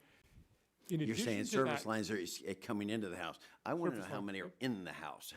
That physically homes built prior to 1986 we'd have a lot of homes in there would not have copper necessarily in it. Many tens of millions. Yes, tens of millions. Many tens of millions more. Tens of millions. So I'm trying to find out, what is the projected cost? Is it $5,000 a house, $10,000 a house? I don't know what that. I know what it would be for mine because I've had the estimate on it. But I'd like to know from you. So here's what I'm going for. We give, and we've been talking about this for years. I'm an engineer. Licensed engineer, and we've been dealing with this in homes and apartments all over in our project. Why aren't we offering a tax credit? Why aren't we offering a tax credit for people to be able to remove these, or grants? Now, one question came up, it was a question, what are other countries doing? I believe it's Ireland is offering grants to remove lead pipelines in homes. So in America, why aren't we doing this? Look, if we give tax credits for residential energy tax credits, that deals with high efficiency boilers, furnaces, solar panels. We'd have historic preservation tax credits. We have tax credits for mortgages, state and local income taxes. We have tax credits for home office deductions. But we don't offer one to remove lead-based pipe, which is far more dangerous to people. Now, Ms. Wu, you said it was a 10-to-1 ratio. Maybe it is. I don't know what that is. That might be able to give us some strength if we were to go for that, to be able to promote something that it will pay for itself if we were to use a tax credit. So I want to also engage you, because I think if we can get to that, many of you referred to it as the elephant in the room, To me, the elephant in the room is a homeowner and his pipeline. You get him engaged, him or her engaged in this debate by cleaning theirs up and then saying, but it's you, the communities, I'm sorry, Ms. Bobbitt, the counties to do it. I think we can get more pressure put on the counties and everyone to do this. But if we put pressure on the counties to do it, then it's going to put pressure on them. They're going to resist it because for whatever reason, they can't afford to do it in their homes. So I want to give them, if we offer all these tax credits for everything else, why in God's name aren't we doing the same thing for lead-based pipe in our homes? And we ought to be able to do that. So is there any thoughts on that? Well, I just wanted to add, I know in the city of Newark, the average cost is $7,000 to replace a lead service line. We have 18,000 lines that are being replaced that will cost about $126 million. That's the service line. I'm talking about inside the house, which is going to be more expensive. You might have to rip out some walls. You're going to have some problems in there. So some other comments. Dr. Hanna? So service lines were restricted in 1986. Most communities weren't actively putting them in, except for Chicago, which mandated using lead service lines to deliver drinking water. However, our home fixtures were allowed to have lead in them until 2014. So lead was allowed in brass fixtures until 2014. It is going to be very difficult to rip all that out, and that is why, in addition to lead service line replacement, we need that optimal corrosion control and other preventative measures. Okay, my time's expired, but I didn't see any of you saying, I like the idea of tax credits. Sorry. I yield back. Does anybody want to talk about that tax credit, just a yes or no, before we go to our next? I Commissioner? think a tax credit would be very good. Okay, thank you. There you go, David. So we got one. Thank you for your cooperation. So we've made Representative McKinley somewhat happy. So, okay, the chair now recognizes the vice chair of the full committee, Representative Yvette Clark, for 5 minutes, please. Thank you very much, Mr. Chairman. I thank our ranking member, Mr. Shimkus, for convening this timely hearing on the EPA's recently proposed revisions to the lead and copper rule. Thank you as well to all of you, our witnesses, for being here today. Brooklyn, New York, which is where I hail from, is very fortunate to have some of the cleanest drinking water in the nation, thanks in no small part to the work of our Department of Environmental Protection and our upstate partners. But even in Brooklyn, we're not exempt from this national crisis that has called our drinking water system into question, particularly in our public schools, where drinking fountains have had to been shut off to prevent our children from lead exposure. Much of our infrastructure is very old, and many of our buildings were constructed during the time period when lead was used in service lines without even a second thought. So I wanted to raise a couple of questions, but let me start by letting the committee know that I received an internal memo for older industrial cities of the upper Midwest. Lessons that I'm afraid that have gone unheeded by the EPA in drafting this new particular proposal. Copies of this memo was provided to the Democratic and Republican offices of this committee last night, and I asked that the memo be entered into the record. Without objection. According to the memo, sampling just the first liter of water to come out of the tap rather than the 5th or 10th liter missed the peak lead values 100% of the time.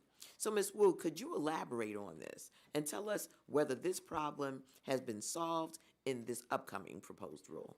Yeah, unfortunately, it hasn't been solved, and EPA continues to rely on the first liter, whereas, the studies have shown that the water that comes out from, say, the 5th liter and on is actually closer to the lead service line and more reflective of what's happening in the lead service lines. Okay. The memo points out that neither the states nor small or medium water systems have the expertise to establish optimal water quality parameters that will ensure lead levels are well controlled. Ms. Wu, is this problem addressed in the EPA's proposal? No, that is also not addressed.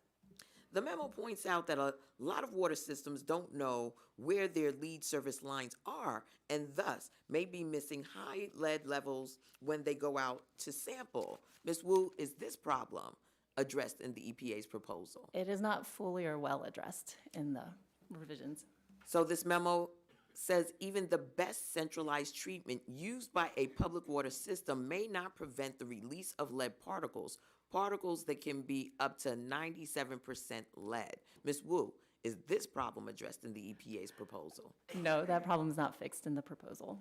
The memo points out there may be elevated lead levels in homes even if the overall system has not had an action level exceedance. So, even though Chicago's water overall is above the action level, there may be more than 4,000 homes drinking water containing 15 parts per billion of lead, which is the action level, and 1,000 homes drinking water with more than 100 parts per billion of lead. Ms. Wu, is this problem addressed in the EPA's proposal? No, that problem has not been addressed. So this report came out in 2017. None of this has been included in this upcoming proposal. These are things we already know. So, Mr. Chairman, we've had a tragic history in this country with lead in drinking water. Unfortunately, it seems as though the EPA does not seem to have learned from that history.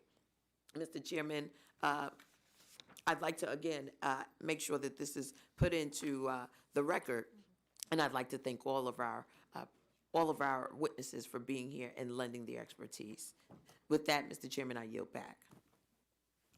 The gentlelady yields back. The chair now recognizes the ranking member of the full committee, Mr. Walden, for 5 minutes, please. Thank you, Mr. Tonko. Appreciate that. And again, thanks to the panel. Mr. Estes Smargiassi, do the proposed revisions to the lead and copper rule create a more deliberative process regarding corrosion control and system management than currently exists under the lead and copper rule? The proposed rules add a fair amount of additional detail on how systems ought to think about this. They've focused on medium-sized and smaller systems rather than just large systems. So there is additional focus on corrosion control as one of the, if you will, the legs of the stool that we need here, along with lead service line replacement and public education. It adds a lot of complexity, which does concern us, but I think the thrust of encouraging corrosion control makes sense. Okay. Let's see here. Commissioner Bobbitt, according to your testimony, it appears that counties have many responsibilities and roles within your communities regarding public health protections. I think we all know that. Would you please explain what some of these are, though? Yes, thank you for that question. We are responsible for about anything that touches our counties, our people. So we take care of 911, roads and bridges. We run elections. We do so many things, and it's important. We're also very smart, and we work in partnership, and that's why it's real important for us is to work in partnership with our federal, state, and local governments, because as counties, we all need to be at the table to figure out what we need to do for our clean water. Mm-hmm. Again, back to Mr. Estes Smargiassi and Mr. Tucker-Vogel. What are your views as to what will help accelerate line replacement and will encourage replacements of customer-owned lines? I talked about some of that in my opening comments. So one thing that will help accelerate it is knowledge. So the requirements for inventory and public education and notice to homeowners is going to make it more likely that folks who have a lead service line are encouraged to remove it. There's been a fair amount of conversation here about funding. That's probably the big gap in all of this. My numbers say if we're just thinking about lead service lines, we're talking about $30 to $80 billion across the country. Wow. This proposal also adds in the galvanized lead service lines preceded by lead gooseneck. In my region, there's about twice as, that adds doubles the number. So if we look at it that way here, we might be talking about something on the order of $160 billion to deal with this. The places where we've had real success have been where there's been external money applied. Sure. Flint did a great job with a lot of money from... To do that, I'm sure. You may have covered this. I was out of the room at the other hearing, but what do you tell the average homeowner? What's my responsibility as a homeowner? How do I know whether that service line coming in or not is something I should replace? Is it my responsibility? At what point do I start when the water gets to my house or there to the street? Who can take that on? So I think it varies from utility to utility and Okay. also from state to state. But in general terms, the responsibility for the service line from the meter to the foundation of the house typically lies with the homeowner. Got it. Now, sometimes the meter might be in the house. So then, there again, it's just the, whatever the policy of the water utility might be at that point. But to go back to your question of how do we communicate with and educate people about what their materials are, the inventories are the first and fundamental part of that, both on the utility-owned side of the meter and the privately owned. But how does a homeowner know? How do I know in my home? Well, it's going to take an educational effort. That's got to be part of Is the there rule. a simple test? I mean, if you're painting there, you scrape some of the paint and you can, do the lead test. I've done that. But Well- you can't do that when you, Well, keep in mind the lines are buried. right. So No, I know. sometimes depending on how the lines are connected to the meter, Right. sometimes you can tell they're at the meter set. And you can do a little scratch test and see whether Oh, it's lead or not. All right. But there again, it's going to vary depending upon how it's constructed. And on copper lines, I know they used to use lead solder, right? Is that an issue people should be worried about as well? It could be. There again, it depends. They don't use lead solder anymore. Yeah, but they So as long as their water's not really corrosive, it's probably the okay. issue is- I have lead solder on my copper pipes in my house, so but they're old and my utility uses corrosion control. Got it. Okay, thank you. Thank you all, and thank you, Mr. Chairman. Appreciate it. You're welcome. The gentleman yields back. The chair now recognizes Representative Blunt Rochester for 5 minutes, please. Thank you, Mr. Chairman, and thank you, Ranking Member, and to the panel. I'm sorry I've been running back and forth up and down the stairs. I'm on at the same time in another hearing. So I would love to, I might have to submit some questions for the record, but I want to first thank you and just express that yesterday we know the President released his FY21 budget. And a budget is really a representation of your values and your priorities. The proposed budget would lead people to believe that we don't value our environment as much as we do, or our health. And based on the last 3 years, this is not really a surprise. The administration has rolled back or is in the process of rolling back nearly 100 safeguards for our air, water, and health. And for the 4th year in a row, the Trump administration has proposed deep, draconian cuts to EPA's overall budget, this year reducing it by nearly 27%. Since EPA was created in 1970, under a Republican administration, our health and our environment are not partisan issues. It has made our air and our water cleaner, prevented millions of asthma attacks and hospitalizations, and avoided hundreds of thousands of premature deaths. So when looking at this lead and copper rule proposal, it goes against the very essence of what the EPA is supposed to do: protect our environment and protect our health. And unfortunately, when the EPA fails to do its job, those impacts fall disproportionately on the poor and communities of color. What happened in Flint is sadly just one example of what's happening all over this country, including the state of Delaware. We know how horrible lead is for our health, even at low-level exposures. Children and pregnant women are especially vulnerable. And this new rule fails to protect the millions of Americans who drink their water from systems with lead and copper pipes, and that is unacceptable. It also fails to require adequate procedures for notifying a community of a contamination, which is a fundamental right and especially important for environmental justice communities.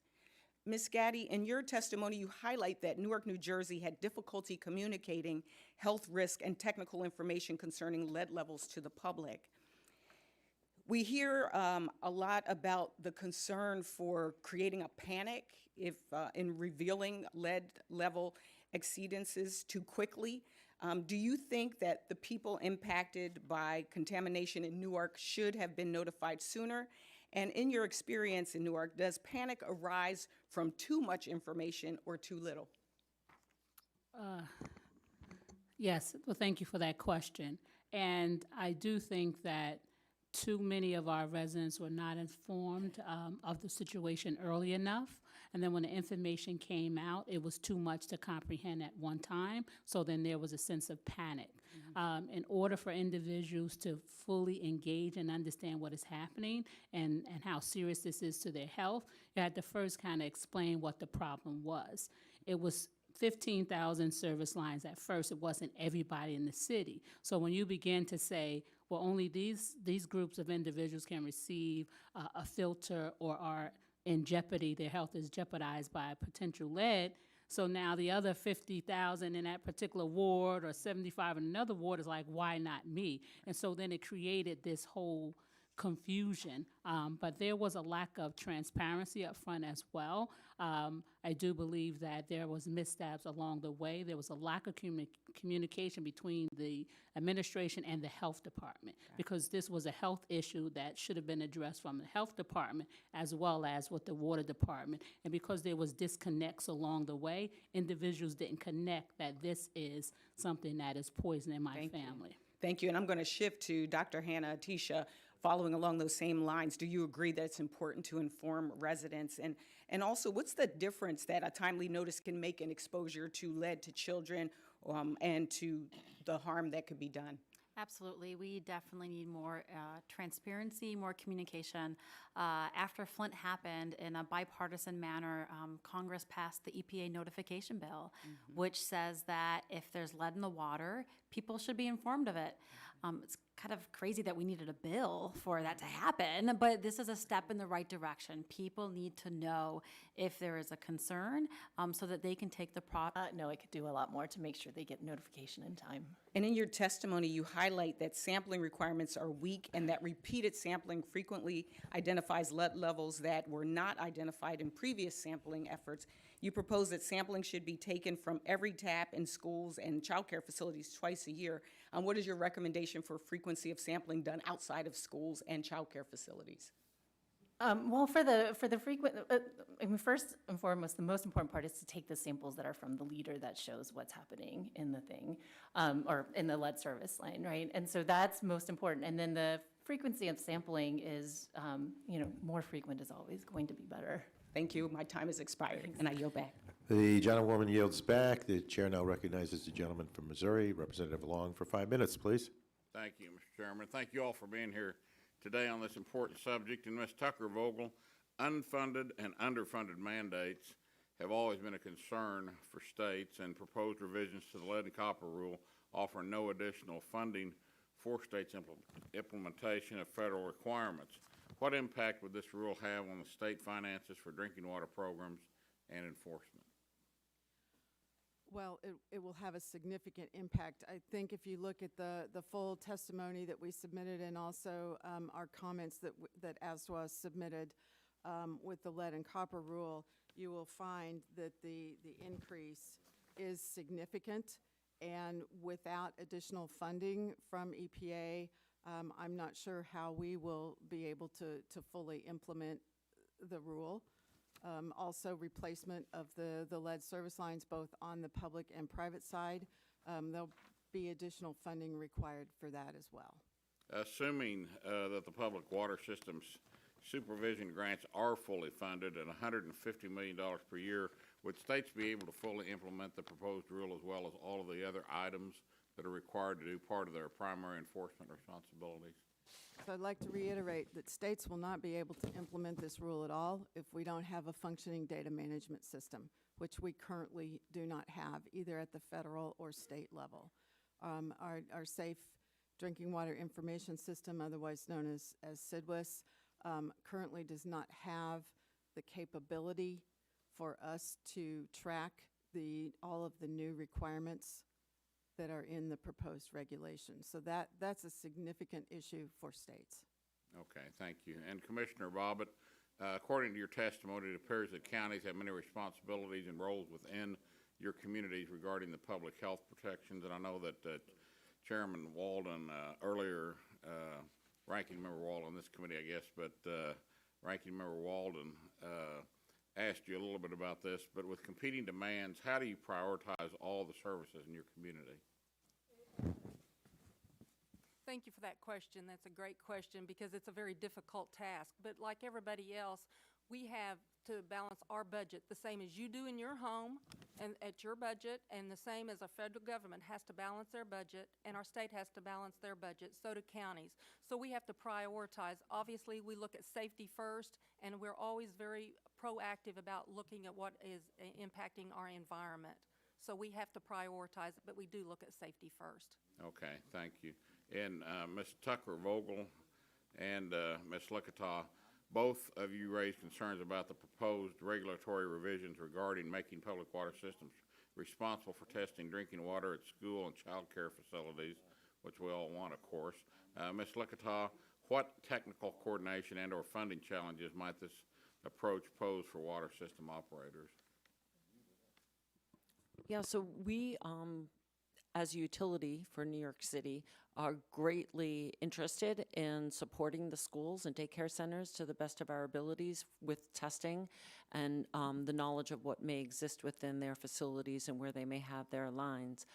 We think that there could be additional funding for those types of facilities. We do know that the Congress in 2016 through the WIN Act created a grant program. There's about $45 million that may have been provided at this point, but we do need EPA to stand up a program that could administer the funding. We've heard it's a drop in the bucket, but the very next step is to stand up a program that would allow for potentially grants to be administered. Okay, thank you. And Ms. Tucker-Vogel, why should state education departments and child care licensing agencies be responsible for drinking water matters when they are in the schools? So state education departments and schools are responsible for the safety of the children that are in their care, both in the schools and in child care facilities. I think it's important to note that drinking water operators at water utilities don't have the expertise that it takes to look at premise plumbing. So once you start looking at premise plumbing within large institutional buildings, it's a very different expertise that's required than what is required to operate a drinking water system. And I don't think our operators at this point have that level of expertise to address premise plumbing issues. Okay, and with that, I yield back 5 seconds. Thank you all. Thank you. The gentleman yields back. The chair now recognizes the gentleman from Florida, Mr. Soto, for 5 minutes, please. Thank you so much, Mr. Chairman. You know, getting lead out of our water is pretty fundamental. It's been a challenge for thousands of years for humanity. I was reading the other day that the fall of the Roman Empire was even contributed in part because there was lead in their pipes that drove people insane. And then we had lead in our piping until the 1920s in a lot of cities. But until the 1980s, I couldn't believe that, until the 1980s in national plumbing codes, there was lead. We know this is a hard issue. We've had issues like asbestos that we are working on, and PFAS, and even getting lead out of gasoline in the 70s and 80s. But we can't avoid it because it's hard. I worry about my own state where 80% of the children with lead poisoning were not tested by their local health departments, according to Pediatrics Medical Journal. And then I just met with my Florida rural water folks last week, and they're volunteering to help out schools and daycares because there's no state money to be able to test our many thousands of schools in Florida. So first, I wanted to ask everybody's response. We saw the president's budget this week, 26% cut to EPA. Those 50 programs that are targeted for cuts are radon, clean water, and the lead program. So it'd be great to hear what that would mean to each of your communities if we had a 26% cut to the existing lead programs that we already are funding in the 2020 budget. And we'll start from left to right with you, Mrs. Hanna-Attisha. So the lead programs, the safety net programs, all these programs that are critical for the health and development of our children and of our families, they're already underfunded. If you look at our lead programs, the Childhood Lead Poisoning Prevention Program with the CDC, they got some of their funding restored with some of the Flint dollars that came in, but that's still not at what it needs to be to properly identify the children that are exposed, but really to focus our work on primary prevention, not only getting the lead out of our homes, but getting the lead out of our plumbing. We talk a lot about costs. Cost has come up many times today, and we're not talking about the cost of doing nothing. We well know the cost of inaction. There's been studies from the Pew and the Robert Johnson Foundation, and even studies in Michigan, that tell us the burden of not eliminating lead exposure. It costs us about $80 billion a year when we look at decreased economic productivity, special education costs, criminal justice costs, healthcare costs, and behavioral healthcare costs. That is the cost of continuing to kick the can and continuing not to eliminate these kind of exposures. Sure. Ms. Gaddy, what would a 26% cut to the lead program mean for places like Newark that you've been talking about today? Well, there will be a lot of services that residents would not receive, and again, I concur with Dr. Hanna as well. Not only the lead in our drinking water, but lead paint chips, dust, all of those things and those programs need proper funding from EPA.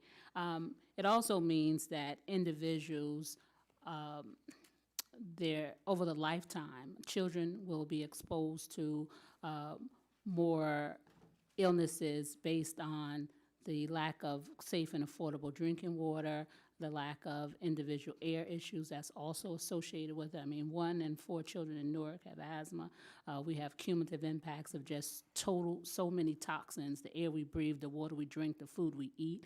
So the 26% cut would hurt us tremendously in our community, and the damages would be... What would it mean for New York City to have that kind of cut to the lead program? We would be very concerned about deep cuts to EPA, but I would frankly be most concerned about deep cuts to the SRF programs for the states, because my utility relies greatly on that source of financing, which really allows us to access the markets at a very good rate. And frankly, I think with respect to budget cuts there, I think we have hearing today that we do need some out-of-the-box opportunity. Program for EPA. So, well, first, I'm here representing ASDWA, but the lead program is not in the drinking water program in the state of Kansas, and I doubt that that's the case in most of the state drinking water programs, that lead program is located in another part of an agency. So I would echo the concern, though, about cuts to both the Public Water Supply Supervision Grant and the SRF programs, which do directly impact the state drinking water programs and allow us to work towards reducing lead in drinking water. Thanks. My time's expired. And perhaps the other witnesses can respond in writing to acknowledge Representative Soto's question, which was very good. Next, the gentleman yields back. Next, the chair will recognize the gentlewoman from Michigan, Representative Dingell, for 5 minutes, please. Thank you, Chairman Tonko. And I'm sorry to all the panel. There are 2 hearings that are equally important, especially for Michigan, because it's autonomous vehicles downstairs. But we've all been bouncing up and down because we care deeply about both issues. But I thank the chairman for holding this hearing. And as you've heard all morning, and as you know, this really matters in Michigan. And I would reinforce again, it's on each one of us here in Congress and a government to ensure that no city in America ever experiences what Flint experienced again. We've witnessed it. I've seen the children. I'm following the children. It matters on the adults too, but as I talked about earlier when I introduced Dr. Mona, I'll never forget those kids when I first, and the desperation of those parents. And it's really clear that government at all levels failed the people of Flint. Now we've got a moral obligation to fix it. And I have felt that from the very day that I first went to Flint, and the ACLU, before it ever became public, started talking to me about what happened. And that's why a strong, proactive, and clear federal lead and copper rule is needed for the long term to protect Americans all across the country. I'm going to address my first set of, but in your testimony you stated that EPA's proposed revisions to the lead and copper rule are minimalistic and insufficient, which I agree with. Given your expertise and your experience in Michigan, I want to direct a series of questions to you. First, can you describe for the committee why there is no safe level of lead?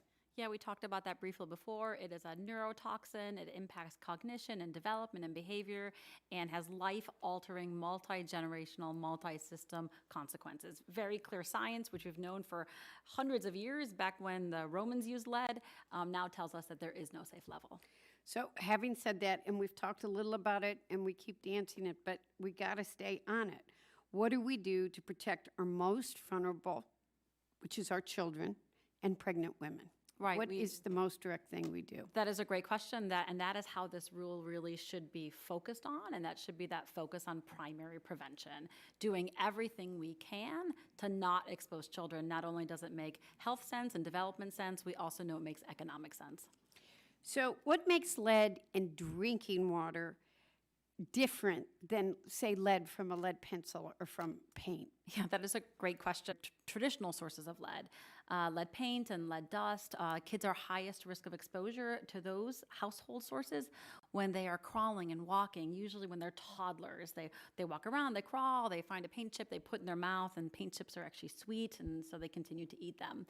Lead in water impacts a different age group. It impacts the unborn, has well-known maternal fetal impacts, including miscarriage, fetal death, prematurity, small birth weight, and it most impacts babies on formula.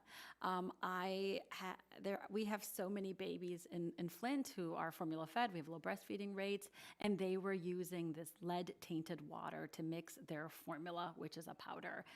So the age group of exposure is different than the other sources of lead. And also, unlike the other sources, lead in water is in a vehicle meant for us to ingest. Like, we're not meant to eat dust and paint. Kids do it, but we are meant to drink water. It is a medical and public health necessity for us to consume water. And when lead is in it, we can't see it, we can't taste it, and we don't know what's in there. So now let's take it to another step. So what's the difference between lead exposure in schools and in daycare versus exposure in homes? And what do we need to make sure the kids are getting safe drinking water in schools? Sure, that's a great question. So lead in schools and childcare facilities are a little different than lead in homes. Usually there's not lead service lines to these bigger buildings. The lead is coming from fixtures and faucets.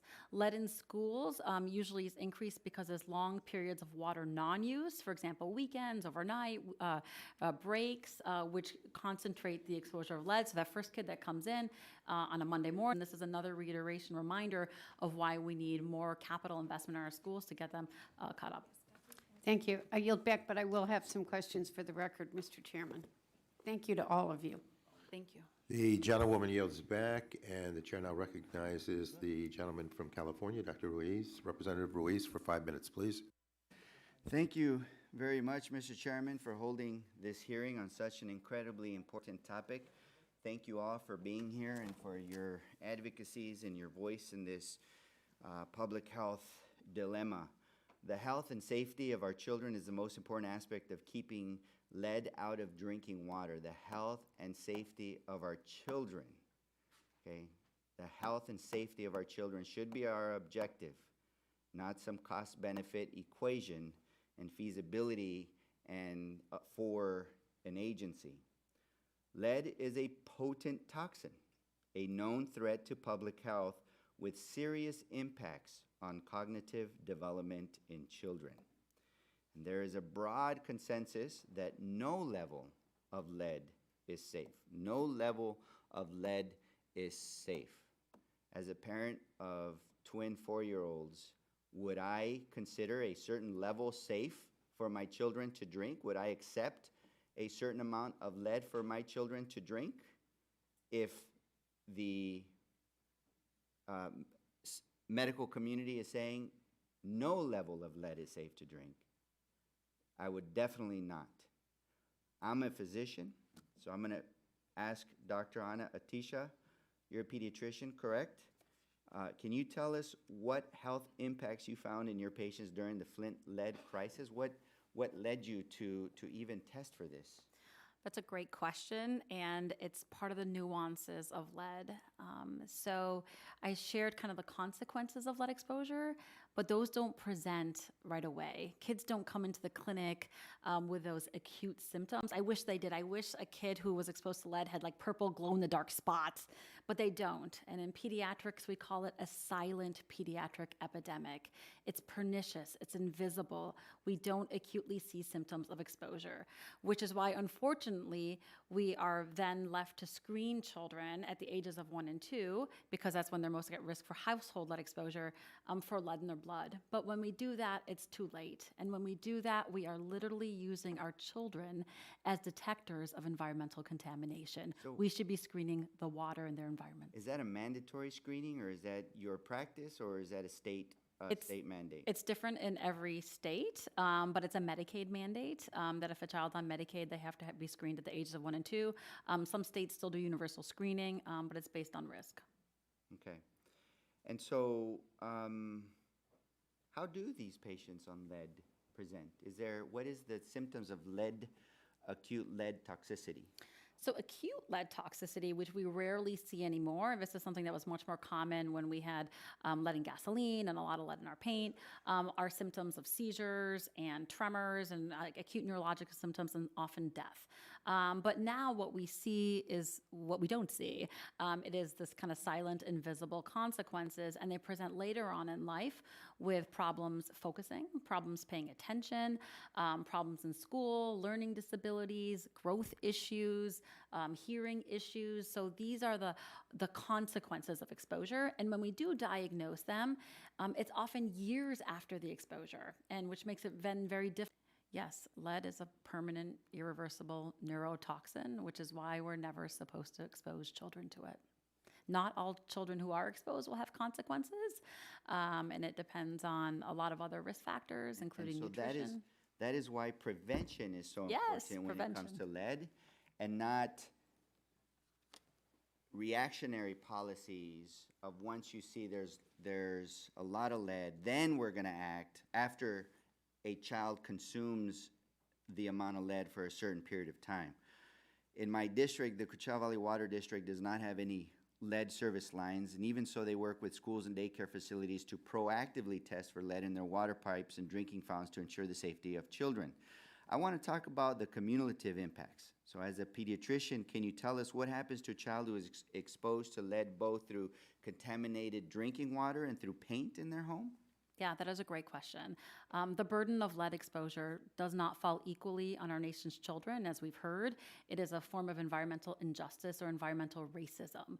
Predominantly poor and minority children are exposed to lead, just like many other contaminants.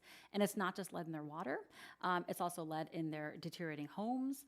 It's lead in the soil because of industrial legacy uses of lead. So there's cumulative exposures that are all synergistic and additive and that impact the child. This is one. Synergistic and additive. Do you think it is important the EPA consider these cumulative impacts when setting action levels and requirements for lead in drinking water? Absolutely, and I think the EPA should also take the opportunity to lower the standards for all sources of lead exposure, not just water. Okay, so I think it is clear that a drinking water standard that fails to protect low-income children or children of color is not good enough. Ms. Gaddy, do you agree? Yes, I agree. And cumulative impacts is something that most individuals who live in certain zip codes suffer from that environmental degradation on a daily basis, and it needs to be addressed. So today is the anniversary of the executive order on environmental justice, and the steps laid out in that executive order are as important as ever, and the example of lead exposure shows why. I have legislation that I've introduced to codify the executive order, and I appreciate that the chairman of this committee and this subcommittee included many of these provisions in the Clean Future Act. And also, it also looks at cumulative impact. So, Ms. Gaddy, do you support codifying the requirements of the environmental justice executive order? Yes, and I'm going to be at that hearing that started at 12:30 today. I'm late, but I definitely support that. Excellent. So I thank the witnesses for traveling to be here today, and I thank the chairman for calling this important hearing, and I look forward to working with all of you to move important environmental justice legislation forward. The gentleman yields back, and the chair now recognizes the... Okay. Okay, the gentleman from South Carolina, Mr. Representative Duncan, for 5 minutes, please. Thank you, Mr. Chairman. I yield as much time to the gentleman from Illinois as he needs. I thank my colleague. A couple points that we need in clarification. My colleagues from Delaware and Florida mentioned the importance of a budget and that it does set priorities, and you all answered appropriately. More money is better, less money is not. But it's instructive that, as of yesterday, my Democratic colleagues have said on the House that they're not going to submit a budget. So that would be pretty disappointing too, don't you think? If there's not even a budget submitted by the legislative branch of the House. I'm not going to draw you into the politics of this, but you can see how that's, if you're going to throw a punch, you got to be willing to take a punch. And it's not, budgets are important. They're not going to submit one, so it's difficult for me to accept the premise of attacking an executive budget that at least has presented one. Dr. Mona, appreciated the comments last time. You mentioned the unborn child. They're exponentially challenged by lead, would you say? Yes. And you would claim them to be a vulnerable population in themselves? And should they be protected? They should be protected with strong lead and water regulations. Thank you very much, and I appreciate that. It just, I'm glad my colleague Kathy McMorris-Rogers is here because she offered a motion to recommit on the floor a couple weeks ago. We were debating another exciting issue, which was PFAS, and she wanted to enact into the law a protection for the unborn children under the PFAS standard. It was rejected on the floor, but it's important. I appreciate that testimony. Who of you here have people in your government entity that does not have water connected to any system? Oh, Ms. Bobbitt, okay. So what do they do for water? They have water wells, private water wells at their homes. Private water, and are they tested? We work in partnership with the Oklahoma Water Resources Board and our health department, and they are available to be tested. Available, but they don't have to be tested. No, they're not mandated. That's correct. So, but of course, all the people in your district are rich, right? We wouldn't classify them as low income. Right, we have a median of 28,000. I don't know. I would say you have a lot of low income people. So not all low income people live in metropolitan areas, do they? No. So if you have to make a decision, and I do this all the time, I have a rural area, 33 counties, drive these tough decisions, as you highlighted earlier, right? You've got to make decisions, hospitals, EMT, all this other stuff. Is it more important for you to try to connect people on safe drinking water or rip out service lines that aren't above the lead limits? What would, if you're going to make a decision as to what you need to do to service your constituents and you had to prioritize, is it better to rip out these lines that aren't higher in lead, or is it better to connect to these people who don't have safe drinking water? We would work in partnership, so obviously we're not going to go in there and mandate any lines be ripped out. We're going to work in partnership. We need to come to the table together to figure out what works best to serve everybody. Okay, here's my, let me rephrase this question. You're given a limited pot of money, and the government says, okay, this money is to rip out lines, service lines to homes that are maybe still even under 10 parts per billion. Or you could connect with the same money people who don't have connection in rural America. What would you think you would do? We would connect. Absolutely. And we do have programs to help do that. Rural development, I work with them closely. And for you city dwellers, we have communities that aren't connected to water. And so when we address this issue of more money to do, I mean, we want to get it safe, but we want to make sure that we can still connect everybody so that then you have at least a baseline. And the gentleman from South Carolina yields back. The chair now recognizes the gentlewoman from California, Representative Barragan, for 5 minutes, please. Thank you. I want to thank the chair for holding this. I'd rather have critically important hearing on the EPA lead and copper rule proposal, which I believe falls short, very short, of protecting public health from lead poisoning. And I want to thank the panelists for being here, all of you who have been working on this issue. I don't quite understand why we debate the health and safety of our children and whether it reaches a certain level and it's bad enough, now we can do something about it, when we know the medical community is saying that lead, any amount of lead, is bad for their development and bad for their health.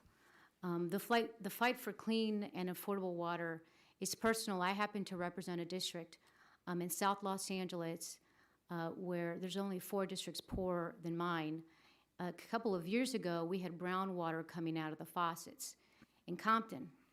And I remember somebody saying, well, it's only impacting 500 people. Why do you care about this, Congresswoman? I said, one person who gets brown water is too many. And we shouldn't be putting these value sets on people and based on where they live and how many people it impacts. Everybody deserves clean water. Now, fortunately, the water did not test positive for lead. It was other issues that we had. And it just reminds me of sometimes the attitude when we should be saying that we are not going to put up with unhealthy or unsafe water for our kids and our vulnerable populations. I remember being at an event about a year ago, maybe less than that, and I had a teacher come up to me, and she was with a group of students and said, the lead in our school is testing just a tick under where action is required. And we're worried about this, and it was pretty high. And it felt so helpless to not be able to say anything on what could be done. But it's unacceptable, and we are failing and need to do something about it. And so for communities of color and low-income communities, they're certainly bearing the brunt of this. Ms. Gaddy, I want to start with you on the EPA's rule required, the EPA's required environmental justice analysis of its lead and copper rule finds that household level service line replacements that depend on their ability to pay will leave low-income households with disproportionately higher health risks. Given that I represent a poor district, this is of my concern. There's also the issue of small water systems that can't afford service line replacement, which was the case in my district with my water issue.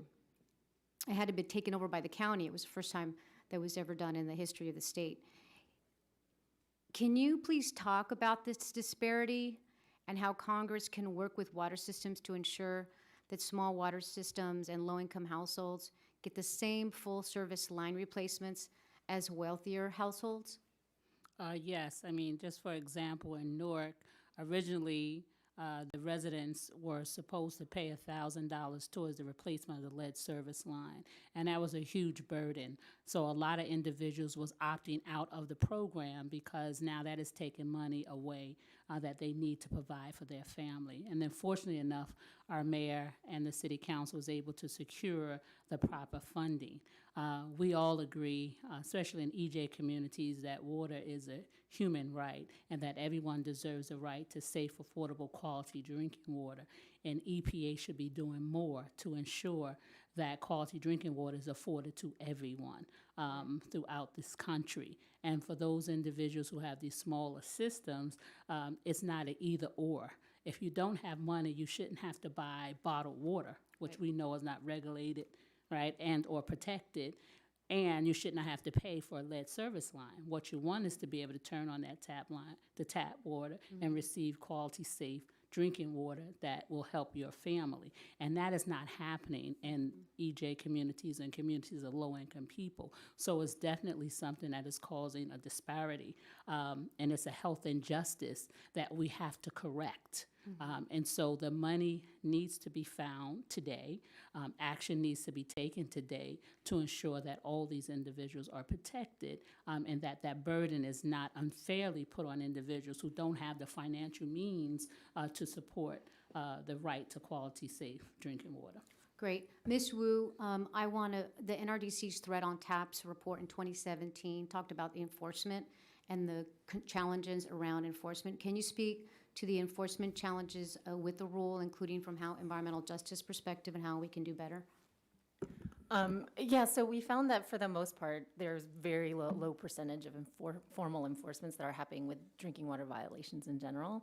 And we also did a report called Water Down Justice that showed that there were violations happen more in minority communities and low-income communities. So the disproportionate burden is shown by the amount of violations and how long the violations stay in violation. So enforcement is a huge part of it, and it's not happening in the communities that need it the most. And so it's an important part of making sure that the lead and copper rule, whatever it looks like, is actually properly implemented and enforced. Great. Thank you. I yield back. Gentlewoman yields back. The chair now recognizes the gentlewoman from the state of Washington, Representative Rogers, for 5 minutes, please. Thank you, Mr. Chairman. I am here to yield to the gentleman from Illinois, Mr. Shimkus. I thank my colleague for showing up and helping. So let me go with this. Ms. Gaddy, I appreciate your statement, and you mentioned, I think, and you did it just recently too, about service lines being replaced under the state of New Jersey. He's got a plan to do that, correct? And you mentioned it, no cost. I wanted to just flush out.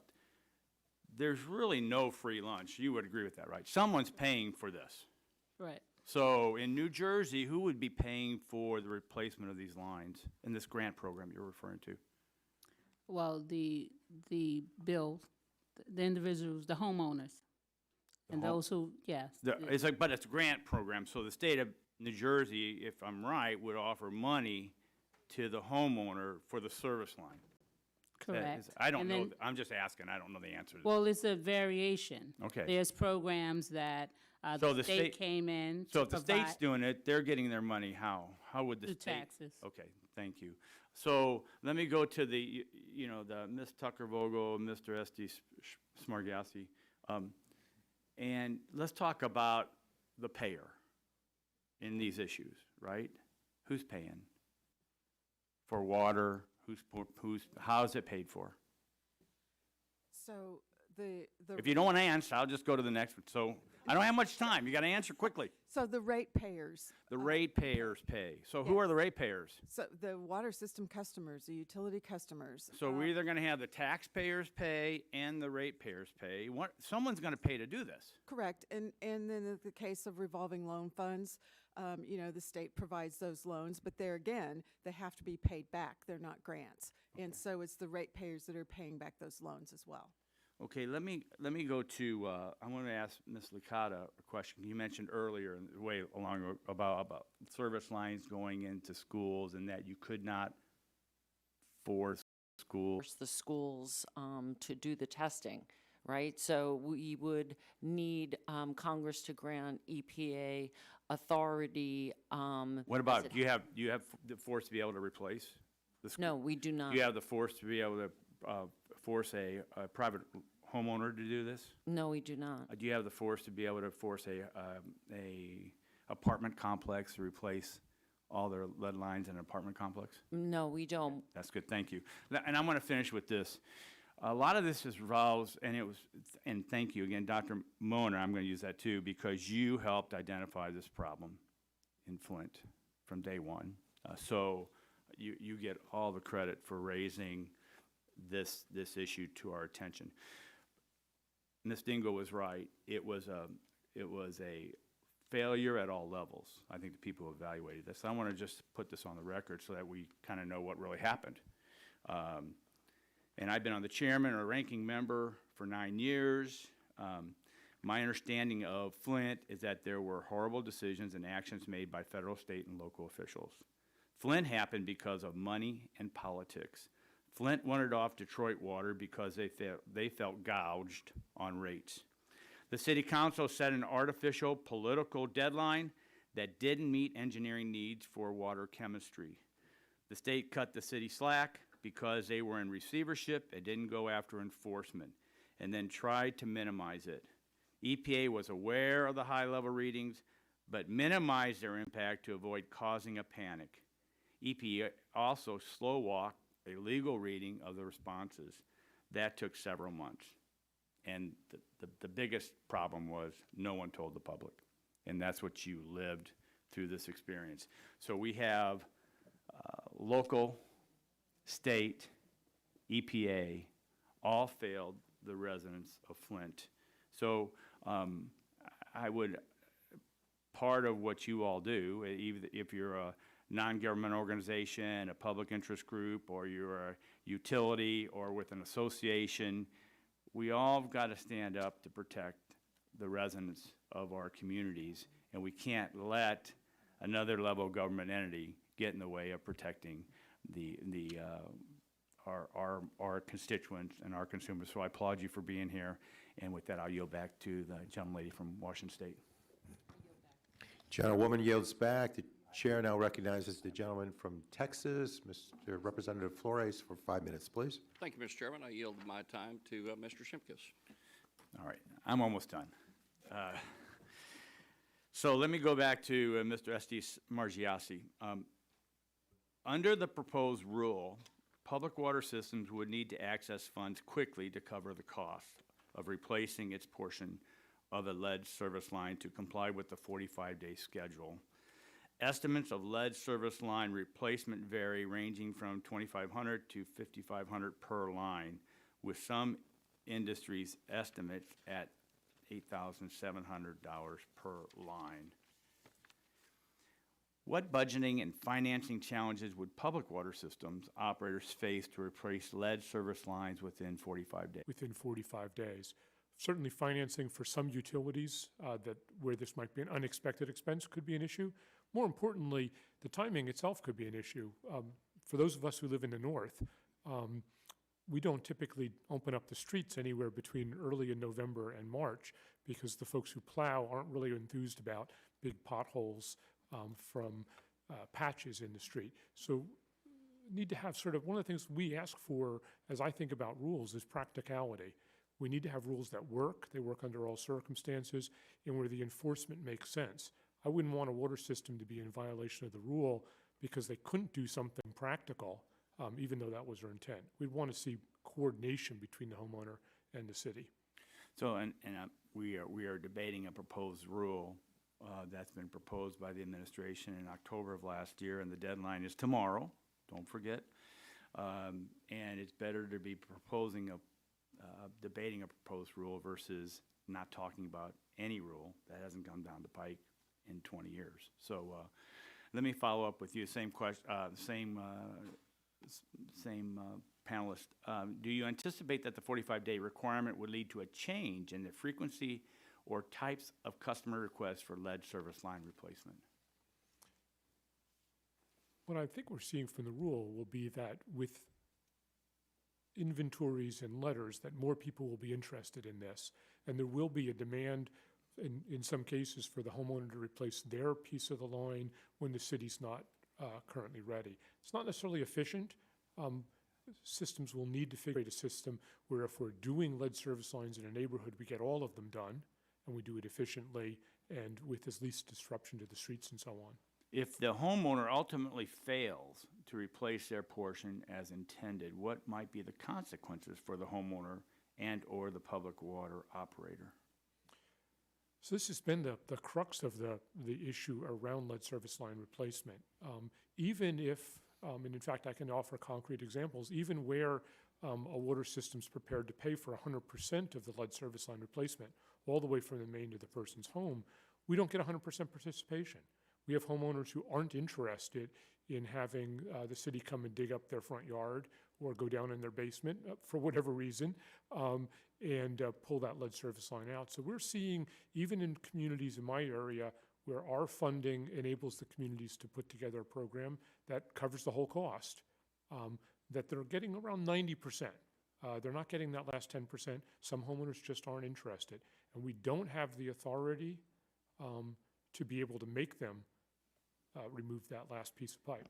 Yeah, and let me ask with this. I only have a minute left. So no one here at the panel is proposing forcing a government trench digging to protect the individual who lives in this home, that we are going to mobilize and eminent domain personal property to remove their lead pipe. Is anyone proposing that? Ms. Wu? No, thank you very much, and I yield back my time. The gentleman yields back. Several documents have been requested to be entered into the record of this proceeding. Let me just list what we have that's been approved. A letter from the United States Conference of Mayors and the National League of Cities, a letter from National Rural Water Association, a letter from American Public Water Works Association to EPA, a letter from American Public Works Association to the Energy and Commerce Committee, a press release issued earlier today by EPA with acknowledgement of some inaccuracies. And finally, I'd like to thank all of our witnesses for providing not only tremendous information, but I think establishing for us priorities. You know, that's what budgets are. They're priorities. We can either do relief for those most wealthy and bloat our deficit, or we can prioritize our children and their health. I remind members that pursuant to committee rules, they have 10 business days to submit additional questions for the record to be answered by our witnesses. I would ask that each witness respond promptly to any such questions that you may receive. I believe a few of you didn't get to respond to Representative Soto, so if you could do that also. And at this time, the subcommittee is adjourned.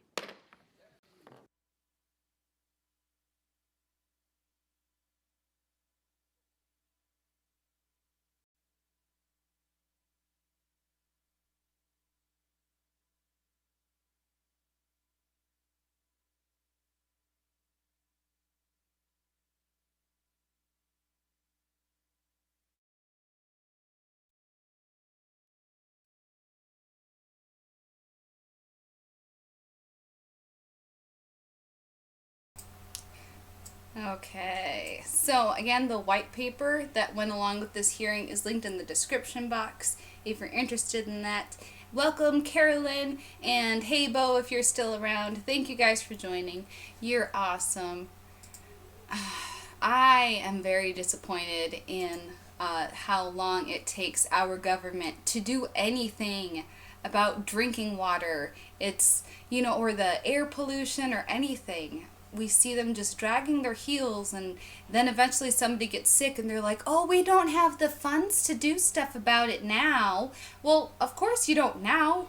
You know, my thing of this year is like, hindsight is supposed to be 2020, right? So now that we're in 2020, can we please have better foresight from this point on?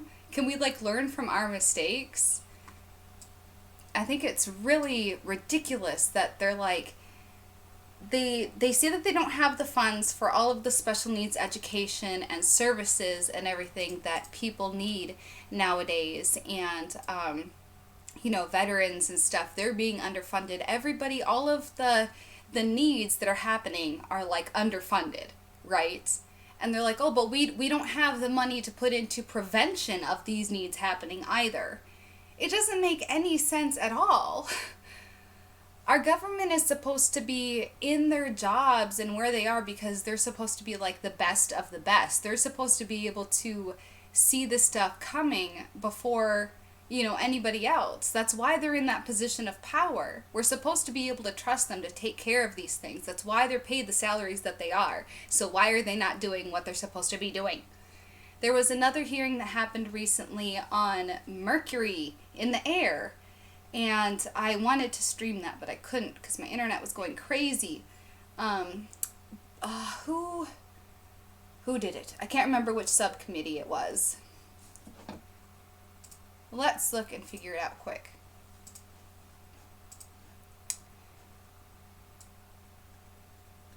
Okay, so on house.gov, let's see if we can go back in time here. Here we go. Clearing the air, legislation to... No, it wasn't that one. It wasn't that one. That's about capturing carbon.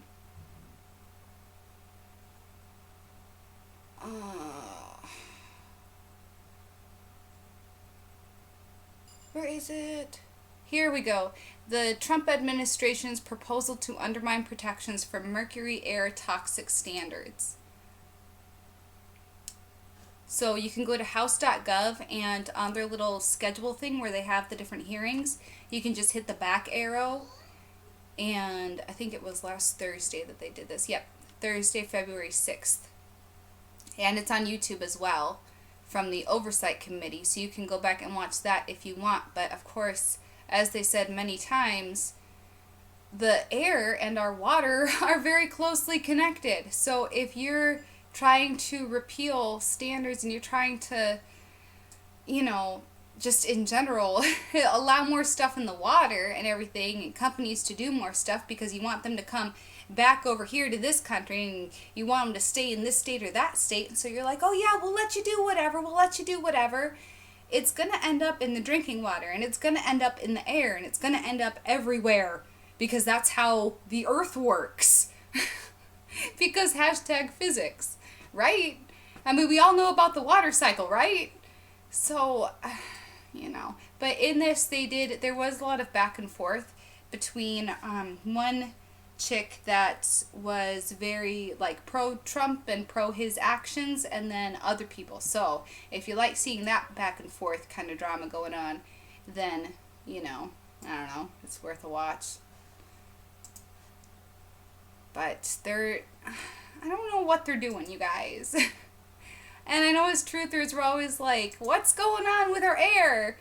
We see the chemtrails everywhere, and now, everybody's talking about the water now, too, thankfully, with everybody's trying to talk to each other and helping to try to educate each other. It's like we're all figuring this stuff out, but at the same time, we should all already know this, because our government should be making sure that people are educated on this. It shouldn't be should we flood them with this information now that we've realized that there's lead in the water?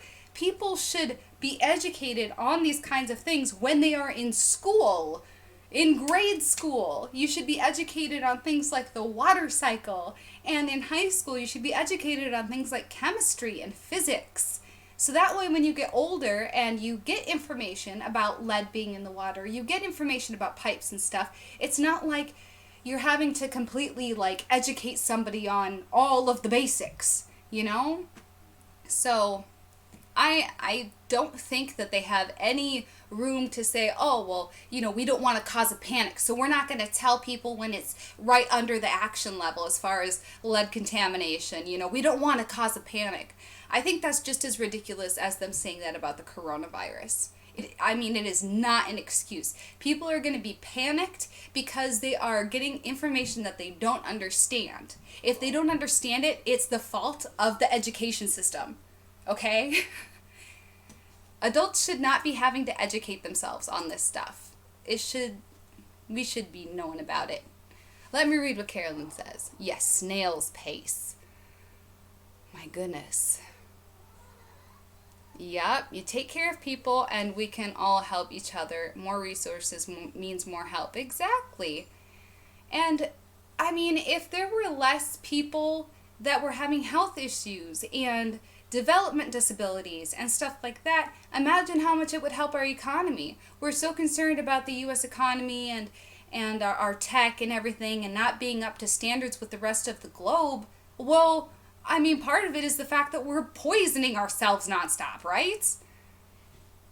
They complain about replacing aging infrastructure instead of fixing it. It doesn't matter if it's replaced when they contaminate it anyway. Yeah, right. That's very, very true, too. They, talking about stuff, it's the fluoride and the calcium that they're putting in water, and there's a lot of people that have issues with the fluoride. That can end up affecting you, too. So they're trying to flood our water full of stuff to keep the pipes that that are gross and need to be replaced, but they're just putting more stuff in our water to make them not corrode. And then it's going to corrode anyway by 2030. Heavy metal detox with clay, Carolyn suggests. Clay is awesome stuff. It really does pull out stuff. I need a new clay mask, girl. My goodness. I need a new clay mask. Alright, so I'm going to get off here. My kids are coming in. Yeah, we're going to go outside. We got to go do some gardening. It's nice here in Florida. It's already springtime. The azaleas are blooming, so I got to get out there and get some gardening done. It's hot. Yep, it's hot. Go get your socks and shoes. And then we'll go out there. All right. Sea moss? Ooh, that sounds lovely. And I bet that would have obviously a lot of salts and stuff in it too, natural good salts and everything for detoxing. I think we all need to start doing that detoxing stuff.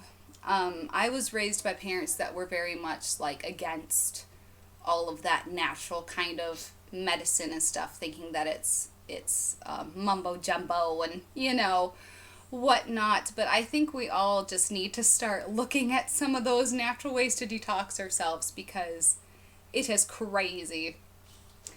Alrighty, so I'm gonna get out of here. I hope you guys have a wonderful day, and thank you for joining. Much love to you too, girl.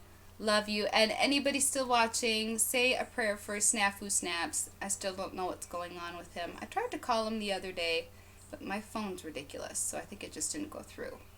But I haven't heard what's from him, so I don't know. I'll say a prayer for him quick. And thank you guys so much for joining, and you can follow us on Twitter and Instagram at GrowTheInfo, and subscribe and turn on bell notifications for more good stuff. And our website, growtheinfo.com, you can find awesome resources and whatnot. All right, thank you guys so much for watching, and I hope you have a wonderful day.